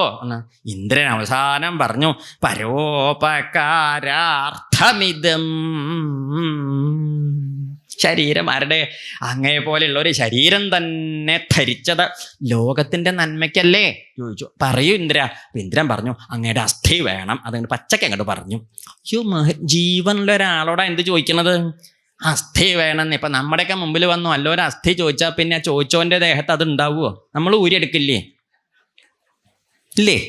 ചോദിക്കണേ അസ്ഥി വേണം എന്ന്. അപ്പം അത് കേട്ടപ്പം മഹർഷി പറഞ്ഞു, എന്താ ഇന്ദ്ര അങ്ങനെയൊക്കെ പറയണത്? എത്ര കഷ്ടത്തിലായാലും ദശനിയുത ശതവയസി ജീർണമെന്നാക്കിലും ദേഹികൾക്കേറ്റം പ്രിയം ദേഹമോർക്കടോ. അങ്ങനെയല്ലേ? എത്ര പ്രായമായി കഷ്ടത്തിലായി വയ്യണ്ടേയി കങ്ങടങ്ങി വയ്യ എന്നായാലും നമുക്ക് നമ്മുടെ ശരീരത്തിനോടുള്ള കഥ പോവുമോ? ഇഷ്ടം പോവുമോ? പോവില്ല. നമ്മൾ പറയാനൊക്കെ നമ്മൾ പറയും, ഗുരുവായൂരപ്പ ഇതിൻ്റെ ഇടയിൽ നിന്ന് എന്നെ അങ്ങോട്ട് ഇതിൻ്റെ ഇടയിൽ നിന്ന് മരുമക്കൾ 3 കൂടി വന്ന് എന്തായാലും പറഞ്ഞു പോകും. എന്താ കാരണം? ഗുരുവായൂരപ്പ അതിൻ്റെ ഇടയിൽ നിന്ന് എന്നെ അങ്ങോട്ട് എടുക്കണേ, എന്നെ അങ്ങോട്ട് എടുക്കണേ. ചിലരല്ലാണ്ടേയും പറയാം, എൻ്റെ ഇടയിൽ നിന്ന് ഇതിനെടുക്കണേ എന്ന് പറയുന്നവരും ഉണ്ട്. ഇടയ്ക്കൊക്കെ നമ്മൾ സത്യം പറഞ്ഞു പോവില്ലേ? ഇനിയിപ്പോൾ ഇതിൻ്റെ ഇടയിൽ നിന്ന് എന്നെ അങ്ങോട്ട് എടുക്കണേ, ഇതിൻ്റെ ഇടയിൽ നിന്ന് എന്നെ അങ്ങോട്ട് എടുക്കണേ എന്ന് എപ്പോഴും പറയുന്ന ആളാ. ഗുരുവായൂരപ്പനോട്. ഒരു ദിവസം ഗുരുവായൂരപ്പൻ വന്നു. ചോദിച്ചു, എന്താ ഗുരുവായൂരപ്പ ചോദിച്ചു. ഒന്നുമില്ല, എടുക്കാൻ വന്നത് അന്നും പറഞ്ഞു. എന്നാ വേണ്ട, ഞാൻ നടന്നോളാന്നും പറഞ്ഞു. എന്ത്, നമ്മൾ പോവോ? ഭഗവാനൊന്ന് വന്നോട്ടെ, നമ്മൾ എടുക്കാൻ. പറയാനൊക്കെ വലിയ വീതിയുള്ള വർത്തമാനം പറയുന്നല്ലാതെ കണ്ട കാര്യത്തിലേക്ക് വരുമ്പം പുളി അറിയാം മാങ്ങയുടെ, ഇല്ലേ? ശരിയല്ലേ എന്ന് പറഞ്ഞ മാതിരി. അത് എന്ന് വെച്ചാൽ എന്താർത്ഥം? പൂവില്ലെന്ന്, പൂവാൻ കൂട്ടാക്കില്ല. അത് നമ്മൾ പറയാനൊരു ഭംഗിക്ക് പറയണ്ട ഈ വർത്തമാനങ്ങളൊക്കെ. അതല്ലാതെ അതിലൊന്നും വലിയ പണ്ട് പറഞ്ഞില്ലേ, ഗുരുവായൂരപ്പ എനിക്കിപ്പം മരിക്കണേനൊന്നും എനിക്ക് പേടിയില്ല, കിടക്കരുത്, അങ്ങനെ ഓടിക്കൊണ്ട് മരിക്കണം എന്നാ. വല്ലാത്ത ജാതി മരണാവോ? അങ്ങനെ പറയില്ലേ ആൾക്കാരെ? കേട്ടിട്ടില്ലേ? എനിക്കിപ്പോൾ മരിക്കണതിന് പേടിയൊന്നുമില്ല, പക്ഷെ എന്ത് പാടില്ല? കിടക്കരുത്. ബസ്സിലെ കമ്പിയുമ്പോൾ ഇങ്ങനെ തൂങ്ങി നിൽക്കുമ്പോഴാണ് മരിക്കേണ്ടത്. നല്ല ദിക്കിൽ ഇരിക്കുമ്പോഴോ ദിക്കിൽ കിടക്കുമ്പോഴൊക്കെ വെച്ചാൽ നാട്ടുകാർക്ക് ഗുണമാണ്. എന്താ കാരണം? ശരിയല്ലേ ഇത്? അപ്പം പറഞ്ഞതിൻ്റെ അർത്ഥം എന്താ? അങ്ങനെയൊക്കെ പറയുമ്പോൾ നമ്മൾ അതിൻ്റെ അർത്ഥം എന്താ ചോദിച്ചാൽ, മരിക്കുന്നതും പേടിയാണ്, കിടക്കണതും പേടിയാണെന്നാണേ. അപ്പം അതൊക്കെയാണ് അതിൻ്റെ അർത്ഥം. ഈ എല്ലാം എല്ലാം ഈ പറഞ്ഞു കേട്ടതൊന്നും അല്ല കേട്ടോ അർത്ഥം. പറയുമ്പം കേൾക്കണതൊന്നുമല്ല അർത്ഥം, അതിൻ്റെ അപ്പുറത്തേക്കും കുറേ അർത്ഥമൊക്കെ ഉണ്ട്. ശരിയല്ലേ ഇത്? അപ്പം ഇവിടെ നമ്മൾക്ക് എത്രയൊക്കെ പ്രായമായി, എന്തൊക്കെ വിഷമം എങ്ങനെയൊക്കെ വന്നാലും നമ്മൾക്ക് പോയി ശരീരത്തിനോടുള്ള ഭ്രമം പോവില്ല. അപ്പം അവിടെ അപ്പം ഇന്ദ്രൻ എങ്ങനെയൊക്കെ ചോദിക്കണത്? ഇന്ദ്രനോട് പറഞ്ഞു. എന്നിട്ട് അവിടെ പറയണേ, നേരെ പച്ചയ്ക്ക് ചോദിക്കുക. ആരോട്? മഹർഷിയോട്. അസ്ഥി തരും. അവിടെ ഒരു വാചകമുണ്ട്, ഭാഗവതത്തിലിട്ടു, ശ്രദ്ധിച്ച് കേൾക്കണേ. ദേവന്മാർ പറയണതാ. എന്താ? നനു സ്വാർത്ഥപരോ ലോക നവേദ പരസങ്കടം. എവിടെയെങ്കിലും എഴുതി വെച്ചോളൂ കേട്ടോ, അങ്ങനെ പോയിട്ട് കുടുംബത്ത്. ആർക്കും മനസ്സിലാവുന്നില്ല, എഴുതി വെച്ചിട്ടൊന്നും കാര്യമില്ല. എന്താ അല്ലേ മനസ്സിലാവട്ടെ എന്താണെന്ന്. നനു സ്വാർത്ഥപരോ ലോക നവേദ പരസങ്കടം. എന്നെന്താർത്ഥം? ലോകർക്ക് എന്തേ ഉള്ളൂ, അവനോൻ്റെ കാര്യം നേരെയാവണമെന്നേ ഉള്ളൂ. അല്ലാതെ മറ്റുള്ളവരുടെ വിഷമം ഇപ്പം എന്താ? അപ്പം അവർക്ക് വല്ലവർക്കും ഉണ്ടോ? പരസങ്കടം ആരെങ്കിലും അറിയുന്നുണ്ട്? മറ്റുള്ളവരുടെ വിഷമം ആരെങ്കിലും അറിയാം? അവനോൻ്റെ കാര്യം അങ്ങോട്ട് എപ്പോഴും അങ്ങനെ തന്നെയല്ലേ ലോകത്തിൽ? അതെപ്പോഴും അങ്ങനെ. പണ്ട് തീവണ്ടി കയറാൻ നമ്മൾ റെയിൽവേ സ്റ്റേഷനിൽ ഇങ്ങനെ നിൽക്കുക, നല്ല തിരക്കുള്ള ദിവസം, എന്താ ഇഷ്ടമില്ല. തീവണ്ടി അയച്ചാൽ അങ്ങോട്ട് വന്ന് താമരപ്പൂ വിരിഞ്ഞ മാതിരിയാണ് വണ്ടി വന്നത്. ഇത് ആൾക്കാർ കാല് മാത്രമേ വണ്ടിയിൽ വെച്ചുള്ളൂ, മറ്റേതൊക്കെ പുറത്തേക്കാ. തിരക്ക് കാരണം ഈ തലയും ഉടലൊക്കെ പറഞ്ഞ് കാല് മാത്രം അതിൽ വെച്ചാൽ കാശ് കൊടുത്തത്. ആ ജാതി വണ്ടിയാണ്. വണ്ടി ഇങ്ങനെ വരെ വാതിൽക്കലൊക്കെ നിറയെ ആൾക്കാർ. അപ്പം നമ്മൾ സ്റ്റേഷനിൽ ഇങ്ങനെ നിൽക്കണ്ടല്ലോ. അപ്പം നമുക്കിതിലൊന്ന് കയറി പറ്റിയ തിരക്കടില്ല എന്നുണ്ട്. അപ്പം ആളുകൾ ആ ചെന്നിതിലേക്ക് ആൾ കയറരുത് വെച്ചിട്ട് വാതിലിങ്ങനെ അടച്ച് പിടിച്ചിട്ട് ഇങ്ങനെ അങ്ങനെ തള്ളി പിടിക്കുക അങ്ങോട്ട് കയറാണ്ടിരിക്കാനേ. അപ്പം നമ്മൾ ആ ഓട്ടയെ കൂടി, ആ അഴിയിട്ട ഓട്ടയെ കൂടി ചോദിച്ചു, എടോ ഒന്ന് എന്നെയും കൂടി കയറ്റിക്കോളും. കയറ്റില്ല പറഞ്ഞു. ആര്? ഉള്ളിലോ? എടോ എന്നെയും കൂടി ഒന്ന് അങ്ങോട്ട് കയറ്റിക്കോളും. തൻ്റെ കയറ്റില്ല എന്നാണ്. നേരെ നീ കഷ്ടപ്പെടണ്ട, എന്നെയും കൂടി ഒന്ന് അങ്ങോട്ട് കയറ്റിക്കോളും. അടുത്ത ശേഷം മുതൽ ഞാനും ഉണ്ടാവും എൻ്റെ കൂടെ തള്ളാൻ. എന്തിനു? ശരിയല്ലേ? ഇതാണ് ലോകത്തിൻ്റെ കഥ. എന്നെയും കൂടി അങ്ങോട്ട് കയറ്റിക്കോളൂ. അപ്പം എൻ്റെ കാര്യം അങ്ങോട്ട് നേരെയായി പിന്നെ തൻ്റെ കൂടെ. ഇതൊക്കെ നിത്യജീവിതത്തിൽ. ഇപ്പം നമ്മൾ കഷ്ടപ്പെട്ട് ഉച്ചയ്ക്ക് 12:15 ആ വെയിൽ കൊണ്ട് നടക്കാൻ ബസ് സ്റ്റോപ്പിലേക്ക് നടക്കാനുള്ള മടി കാരണം നമ്മൾ എടോഴിയിൽ നിന്ന് ഇങ്ങോട്ട് റോഡിലേക്ക് ഇറങ്ങി. അവിടെ ബസ് സ്റ്റോപ്പൊക്കെ ഇനി പോകണമെങ്കിൽ ഒരു കഷ്ടി കുറേ നടക്കണേ വെയിലത്ത്. അപ്പോൾ നമ്മൾ എന്ത് ചെയ്തു? ബസ് ഇങ്ങനെ വരണം തീക്കിൽ ആ മരത്തിൻ്റെ തണലത്ത് നിന്ന് കയ്യ് അങ്ങോട്ട് നീട്ടി. ആ ബസ്സിലെ പാവൻ ഡ്രൈവർ നമ്മളെ കണ്ടപ്പോൾ കഥയില്ലാത്ത നിർത്തി. അദ്ദേഹം സ്റ്റോപ്പൊന്നുമില്ല അവിടെ, നിർത്തി. നമ്മൾ ബസ്സിൽ കയറി അങ്ങോട്ട് ഇരുന്നപ്പോൾ നമ്മളിങ്ങനെ പോവില്ലേ, പോകുമ്പം കുറച്ചങ്ങോട്ട് ചെന്നപ്പോൾ ഇതുപോലെ ഏതോ ഒരു വളവിൽ ഒരു മരത്തിൻ്റെ ചുവട്ടിൽ ആരോ ഒന്ന് കൈ കാണിച്ചപ്പോൾ അവിടെയും നിർത്തി. വേറെ ഒരു ദിക്കിലൊരു വല്യമ്മ കൈ കാണിച്ചപ്പോൾ അവിടെയും നിർത്തി. എന്താടോ ഇതൊക്കെ? ഇത് എന്ത് ബസ്സാ അത്? തോന്നിയ ദിക്കിലാണ് നിർത്തുന്നത്. കയറണ്ടിയിരുന്നില്ല അതിൽ. നമ്മളെവിടുന്നാ കയറിയത്? വേണ്ടാത്ത പറയരുത്. നമ്മളെവിടുന്നാ കയറിയത്? നനു സ്വാർത്ഥപരോ ലോക.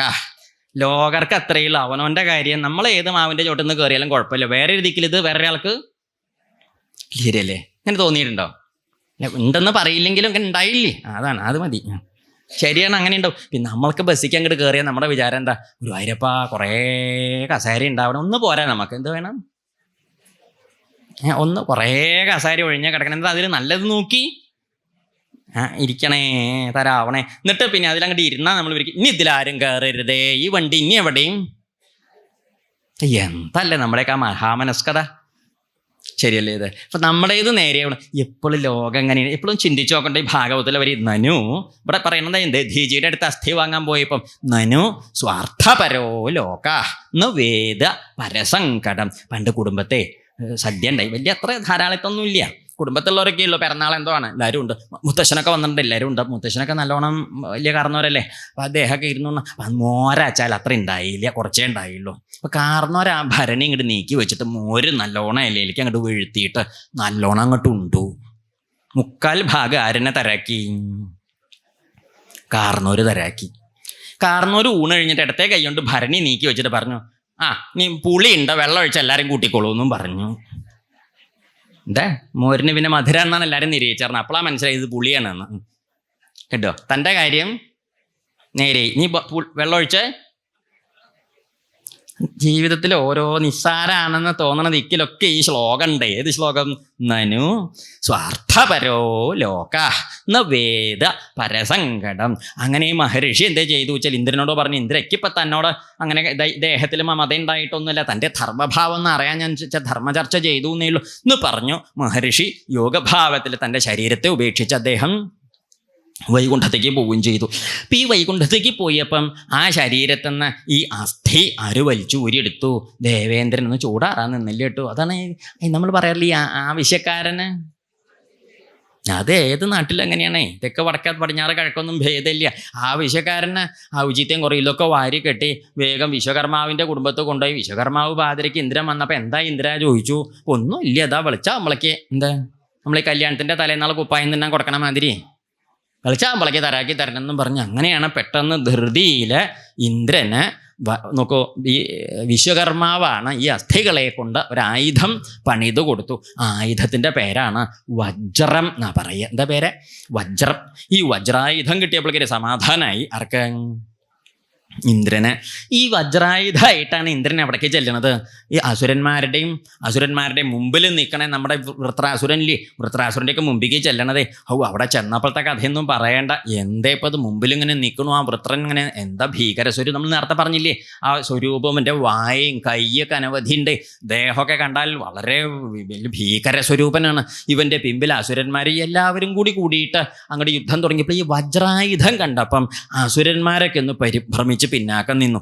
ഈ അസുരന്മാരെ പരിഭ്രമിച്ച് പിന്നാക്കം നിന്ന സമയത്ത് വൃത്രാസുരൻ പിമ്പിക്ക് പോയില്ല. വൃത്രാസുരൻ പറഞ്ഞു, എന്താ അസുരന്മാരെ നിങ്ങളൊക്കെ പിമ്പിലേക്ക് പോണത്? മുമ്പിലേക്ക് നിൽക്കോ. യുദ്ധത്തില് മുമ്പിൽ നിന്ന് മരിച്ചാലാണ് മഹിമ, പിമ്പിൽ നിന്ന് മരിക്കണവർക്ക് എന്തില്ല മഹിമയില്ല. അത് പഴയ കാലത്ത് അങ്ങനെയാണ്. പണ്ട് വീരയോദ്ധാവാണോന്നറിയാൻ ഈ മുമ്പിലൊക്കെ, പഴയ കാലത്ത് ഇപ്പോഴൊന്നുമില്ല, മുമ്പിലൊക്കെ ഇങ്ങനെ വെട്ടൊക്കെ കൊണ്ട് അടയാളുണ്ടെങ്കിലേ അയാൾ വലിയ കേമനായിട്ട് വാഴ്ത്തും. എന്താ കാരണം? മുമ്പിൽ വെട്ട് കൊണ്ടുവച്ച അർത്ഥം എന്താ? എന്താ അതിൻ്റെ അർത്ഥം? മുമ്പിൽ വെട്ടുകൊണ്ടുവെന്ന് പറഞ്ഞാൽ നേരെ യുദ്ധം ചെയ്യുമ്പോഴല്ലേ മുമ്പിൽ വെട്ടുകൊള്ളുക, ശരിയല്ലേ? ഇത് പിമ്പിൽ വെട്ടുകൊണ്ടോ പിന്നെ അമ്പലത്തേക്കൊന്നും പോവാണ്ടേ. എന്താ കാരണം? കുപ്പായ ഊരനല്ലോ, കുപ്പായ ഊരിയാലോ ഇതെല്ലാവരും കാണില്ലേ? അത് കണ്ടാൽ ചോദിക്കില്ല, അല്ല എന്തും കുട്ടി ഇതെങ്ങനെയാണ് പിമ്പിൽ വെട്ടുകൊണ്ടത്? ഒന്നുമില്ല, ഞാനൊന്നും അങ്ങോട്ട് പിന്നാക്കാൻ തിരിഞ്ഞൊന്നും ഓടാൻ. പിന്തിരിഞ്ഞോടണമല്ലേ വീശി വെട്ടുമ്പോൾ പിമ്പിൽ കൊള്ളുക. അപ്പോൾ പിന്നാക്കം വെട്ടുകൊണ്ടാൽ മഹാമോശമായിട്ട്, മുമ്പിൽ കൊണ്ടാൽ മഹാകേമായിട്ടും കൂട്ടണമെന്ന് പഴയൊരു സമ്പ്രദായം നമ്മുടെ നാട്ടിൽ, മലയാള നാട്ടിലുണ്ടായിരുന്നു അത്രേ പണ്ട്. അപ്പം ഇത് യുദ്ധത്തിൽ മുമ്പിൽ നിന്ന് യുദ്ധം ചെയ്തിട്ട് അസുരന്മാരെ എന്തൊക്കെ പറഞ്ഞിട്ട് അസുരന്മാരൊന്നും മുമ്പിലേക്ക് വന്നില്ല. പക്ഷേ നമുജേ പുലോമൻ, നമുജി പുലോമാവോ എന്നൊക്കെ പറഞ്ഞ അസുരന്മാരുടെ പേര്, അവരൊക്കെ പേര് വിപ്രജിത്തേ നമുജേ പുലോമൻ പേരെടുത്ത് വിളിച്ചു.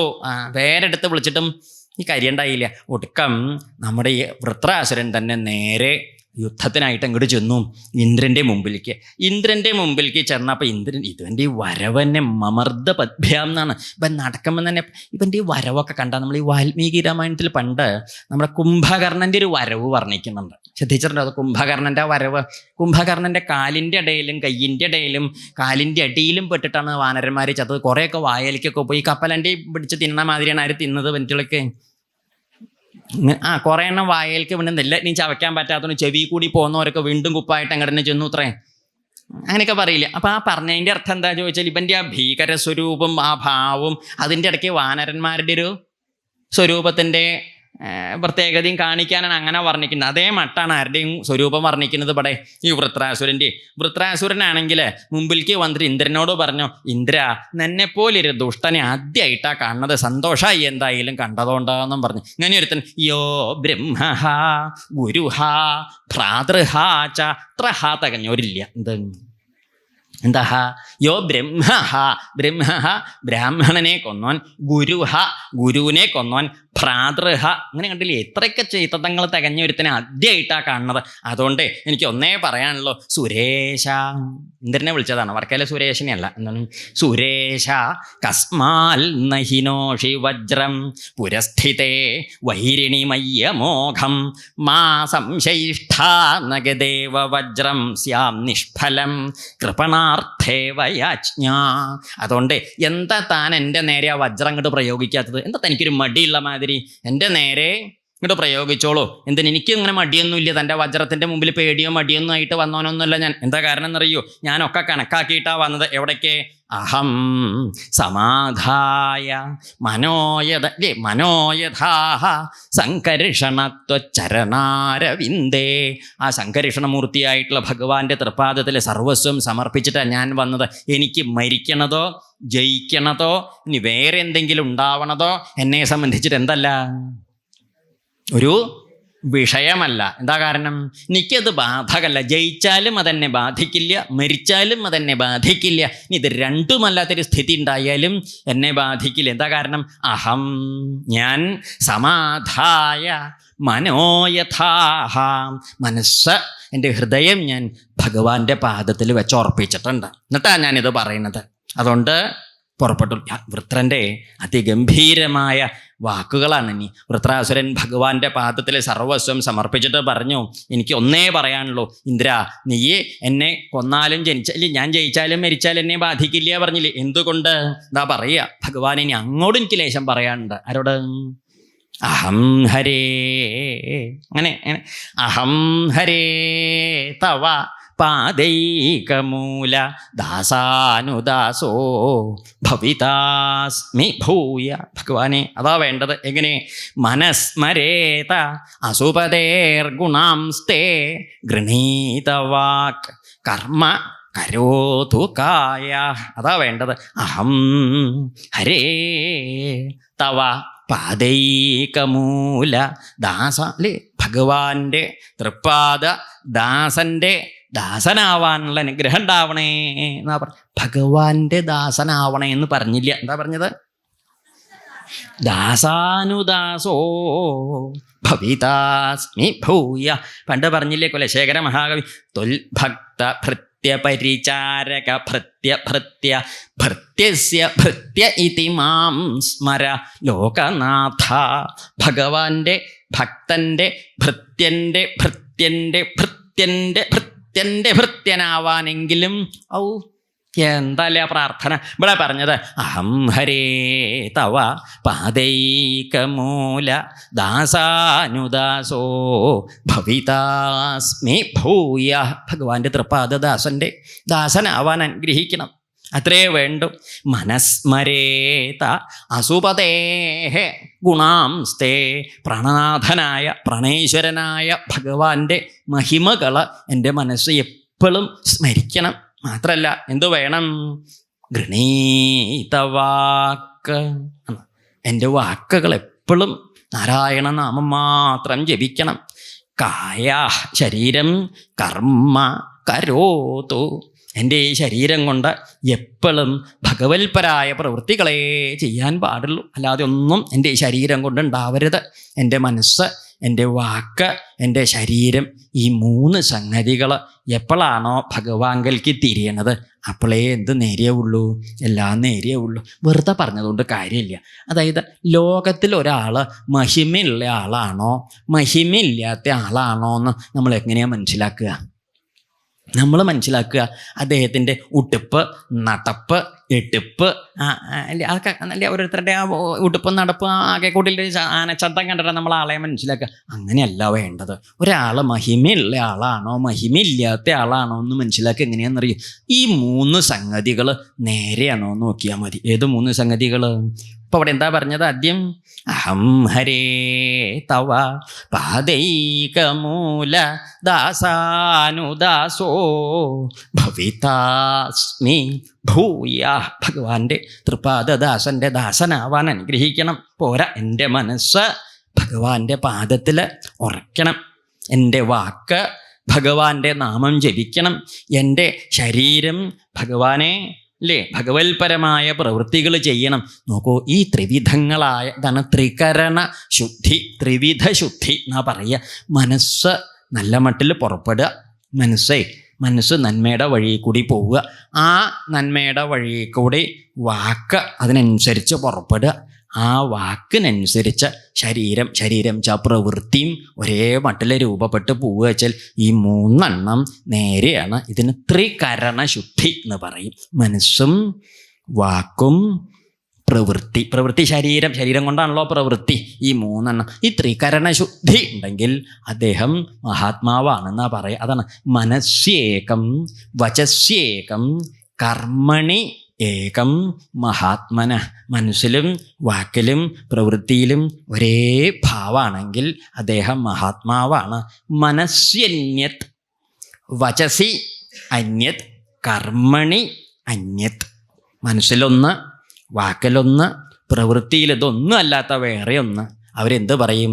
ദുരാത്മന എന്നാണ് ശാസ്ത്രത്തിലൊരു വിധിപ്രകാരം സമ്പ്രദായം പറഞ്ഞു. അതുകൊണ്ട് എൻ്റെ മനസ്സ് ഭഗവാന്റെ തൃപ്പാദത്തിൽ ശരീരം കൊണ്ടും, അത് നമ്മളെപ്പോഴും എന്ത് കഴിഞ്ഞാലും കായേന വാച മനസ്സ എന്നൊക്കെ പറഞ്ഞ് ചൊല്ലില്ലേ, അതിത് ഉദ്ദേശിച്ചിട്ടാ. ശരീരവും വാക്കും മനസ്സും പ്രവൃത്തിയും ഇന്ദ്രിയങ്ങളും ബുദ്ധിയും എന്തൊക്കെ നമ്മുടെ കയ്യിലുണ്ടോ അതൊക്കെ ഇവിടത്തേക്ക് എന്ന് പറയുമ്പോൾ ഈ സമ്പൂർണമായ സമർപ്പണത്തിൽ, ആ സമർപ്പണമാണ് ആര് ചെയ്തത്? എന്നിട്ട് പറഞ്ഞു, എന്തിന്? നാകപൃഷ്ഠം ച പാരമേഷ്ഠ്യം ന സാർവഭൗമം നരസാധിപത്യം ന യോഗസിദ്ധി അപുനർഭവം വാ സമഞ്ജസ വിരഹയ്യകക്ഷേ. എന്തേ ഇപ്പോൾ ഇല്ലേ വലിയ പദവി, നാഗപൃഷ്ഠം ദേവലോക പദവിയോ അല്ലെങ്കിൽ ബ്രഹ്മാവിൻ്റെ പദവി, രസാതലാധിപത്യം, ചക്രവർത്തി പദവി ഒന്നും വേണ്ട. എന്തേ വേണ്ടു? എനിക്ക് അങ്ങേ മാത്രമേ വേണ്ടു, ഭഗവാനേ വേണ്ടു. ഭഗവാൻ ഇല്ലെങ്കിൽ എനിക്ക് മോക്ഷം പോലും വേണ്ട. എത്ര കാലമായിട്ട് അജാത പക്ഷ ഇവ മാതരം ഖകാഹ. ആ പക്ഷിക്കുട്ടിയോളെ അമ്മ പക്ഷി എപ്പോഴാ കൂട്ടിലേക്ക് വരിക എന്ന് നോക്കിയിരിക്കും പോലെ സ്തന്യം യഥാ വത്സതരാക്ഷുധാർത്താഹ. വിശന്നിരിക്കണ പശുക്കിടാങ്ങളെ അമ്മ പശു എപ്പോഴാ വരിക എന്ന് നോക്കിയിരിക്കണില്ലേ ഒരു വേവലാതിയിൽ. അതുപോലെ അത് നേരെയില്ല. എന്താ കാരണം? ഈ 2 കിടാങ്ങൾക്കും വിശപ്പ് തീർന്നാൽ കുറച്ചു നേരം അമ്മയെ കണ്ടില്ലെങ്കിലും വലിയ ബുദ്ധിമുട്ടൊന്നുമില്ല. അപ്പം നേരാവായോണ്ട് 3ാമത് വീണ്ടും പറഞ്ഞു. ഏതുപോലെ? അതല്ലേ, പ്രിയം പ്രിയേവ വ്യുഷിതം വിഷണ്ണ മനോരവിന്ദാക്ഷ ദിതൃക്ഷതേ ത്വാം. ആ പതിവ്രതയായ ആ പത്നി അന്യദേശത്തേക്ക് പോയ തൻ്റെ ഭർത്താവ് എപ്പോഴാണോ വരിക എന്ന് നോക്കി കാത്തിരിക്കണ മാതിരി, ആ ഭാവത്തോടിരിക്കണ മാതിരി, ഹേ അരവിന്ദാക്ഷ, എത്ര കാലമായിട്ട് അങ്ങേ കാണാൻ ഞാൻ എന്താ അങ്ങനെ കാത്തിരിക്കണം. അടിയനൊരു പ്രാർത്ഥനയുള്ളൂ. അതുകൊണ്ട് അതെന്ത്? മമ ഉത്തമ ശ്ലോകജനേഷു സഖ്യം സംസാരചക്രേ ഭ്രമതസ്വകർമ്മഭി ത്വന്മായയാത്മാത്മജദാരഗേഷു ആസക്തചിത്തസ്യ നാഥ ഭൂയാൽ. അങ്ങനെ ഉണ്ടാവരുത്. എങ്ങനെ? ഭഗവാന്റെ മമ ഉത്തമ ശ്ലോകജനേഷു സഖ്യം ഭൂയാൽ. ഭഗവാന്റെ തൃപ്പാദ ഭക്തന്മാരായ സജ്ജനങ്ങളുടെ കൂടെ എനിക്ക് എപ്പോഴും സഖ്യം ഉണ്ടാവണം.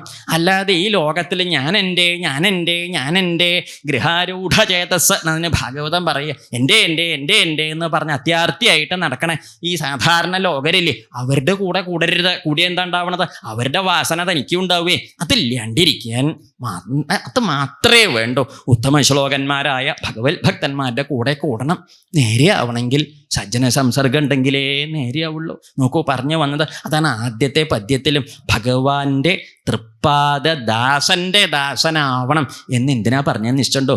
നാളെ ഗജേന്ദ്രമോക്ഷം കഥ പറയുമ്പോൾ അത് കേൾക്കാം. എങ്ങനെ? ഗജേന്ദ്രൻ്റെ കാലിൻ്റെ മുള്ളാണ് ആര് പിടിച്ചത്? മുതല പിടിച്ചത്. മുതലേ പിടിച്ചിട്ട് അങ്ങനെ പിടിച്ചിരുന്നപ്പോഴും ഭഗവാൻ വന്നിട്ട് അല്ലേ ഭഗവാനെ സ്തുതിച്ച് നമസ്കരിച്ച് വരുത്തിച്ചതാരാണ്? ഗജേന്ദ്രൻ്റെ മുമ്പിലേക്ക് വന്ന ഭഗവാൻ ആ ഗജേന്ദ്രനെ തുമ്പിക്കൈ പിടിച്ചിട്ട് കരക്കിങ്ങോട്ട് കയറ്റിയപ്പോൾ കൂടെ ആരും കയറി പോന്നു? മുതലയും പോന്നു. ഭഗവാൻ ചക്രായുധം കൊണ്ട് ആരെയാണ് ആദ്യം നേരിയാക്കിയത്? മുതലയ്ക്കാണ് അല്ലേ? മുതല സ്വരൂപം, ഈ മുതലയുടെ സ്വരൂപം കളഞ്ഞ് സ്വസ്വരൂപം, അതായത് ഹൂ ഹൂ എന്ന് പറഞ്ഞ ഗന്ധർവന്റെ രൂപം ധരിച്ച് ഭഗവാനെ നമസ്കരിച്ച് പോവുകയും ചെയ്തു. എന്നിട്ടാണ് എന്ത് പറഞ്ഞത്?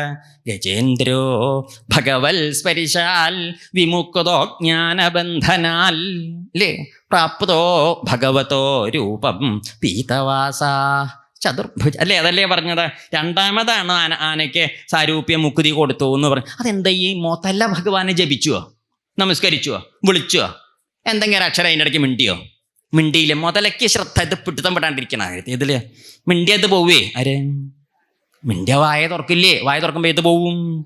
കാലമ്പല പിടുത്തം പോവില്ലേ? അപ്പിടുത്തം പെടാണ്ട് ആര് പിടിച്ചു? മുറുക്കെ പിടിച്ചു. പക്ഷെ ആര് ജപിച്ചു?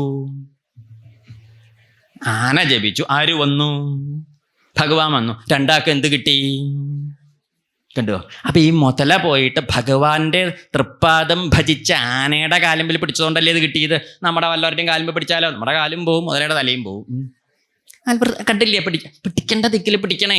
എന്താ ആണ്? അതല്ലേ പറഞ്ഞത്? നോക്കൂ, ഭക്തന്മാരല്ലേ മിത്രങ്ങൾ നമുക്കെത്ര ശിവ ശിവ വിഷ്ണു ഭക്തന്മാരില്ലേ ഭുവനത്തിൽ. അതാണ് ചെന്ന് ആശ്രയിക്കേണ്ടവരെ ആശ്രയിക്കണം. കറണ്ടിന്റെ കമ്പി കുറേ ഉയരത്തിൽ കൂടി പോണതാണേ. നമുക്കത് അങ്ങോട്ട് അത്രയ്ക്ക് അങ്ങോട്ട് നീളമില്ലാത്തതുകൊണ്ട് നമ്മളിങ്ങനെ വിഷമിച്ചിരിക്കുമ്പോൾ വടക്കേലെ ഗോവിന്ദൻകുട്ടി വന്നൊരു സ്റ്റൂളിട്ട് അതിൻ്റെ മുകളിൽ പിടിച്ചു കമ്പിമ്പിൽ. നമ്മൾ പേടിക്കേണ്ട, നമ്മൾ ഗോവിന്ദൻകുട്ടിയുടെ കാലുമ്പ് പിടിച്ചാൽ മതി. എന്ത് കിട്ടും? സംഗതി കറണ്ടായതുകൊണ്ട് രസമാവില്ല, എന്നാലും കിട്ടും. എന്ത്? കമ്പിയുമ്പ പിടിച്ചില്ല എന്നുള്ള വേദന തീർന്നില്ലേ? അതാണ് അത്. കറണ്ടിൻ്റെ ഭഗവാനെ നേരെ ചെന്ന് ആശ്രയിക്കാൻ മാത്രം പ്രാപ്തി ഇല്ലെങ്കിലും ആരെ പിടിച്ചാൽ മതി? ആശ്രയിച്ചവരെ ആശ്രയിച്ചാലും നമ്മൾക്കത് കിട്ടും. അതുകൊണ്ട് പറയും, തീപിടിച്ച വിറകിൻ്റെ കൊള്ളിക്ക് തീപിടിക്കാത്തതിനെ തീപിടിപ്പിക്കാൻ പറ്റുള്ളൂ. ശരിയല്ലേ? അത് ഒരു തീപിടിച്ച മുറ്റത്ത് നല്ലോണം വിറക് ധാരാളം ഉണ്ട്, വെറുതെ തീ പിടിക്കുമോ?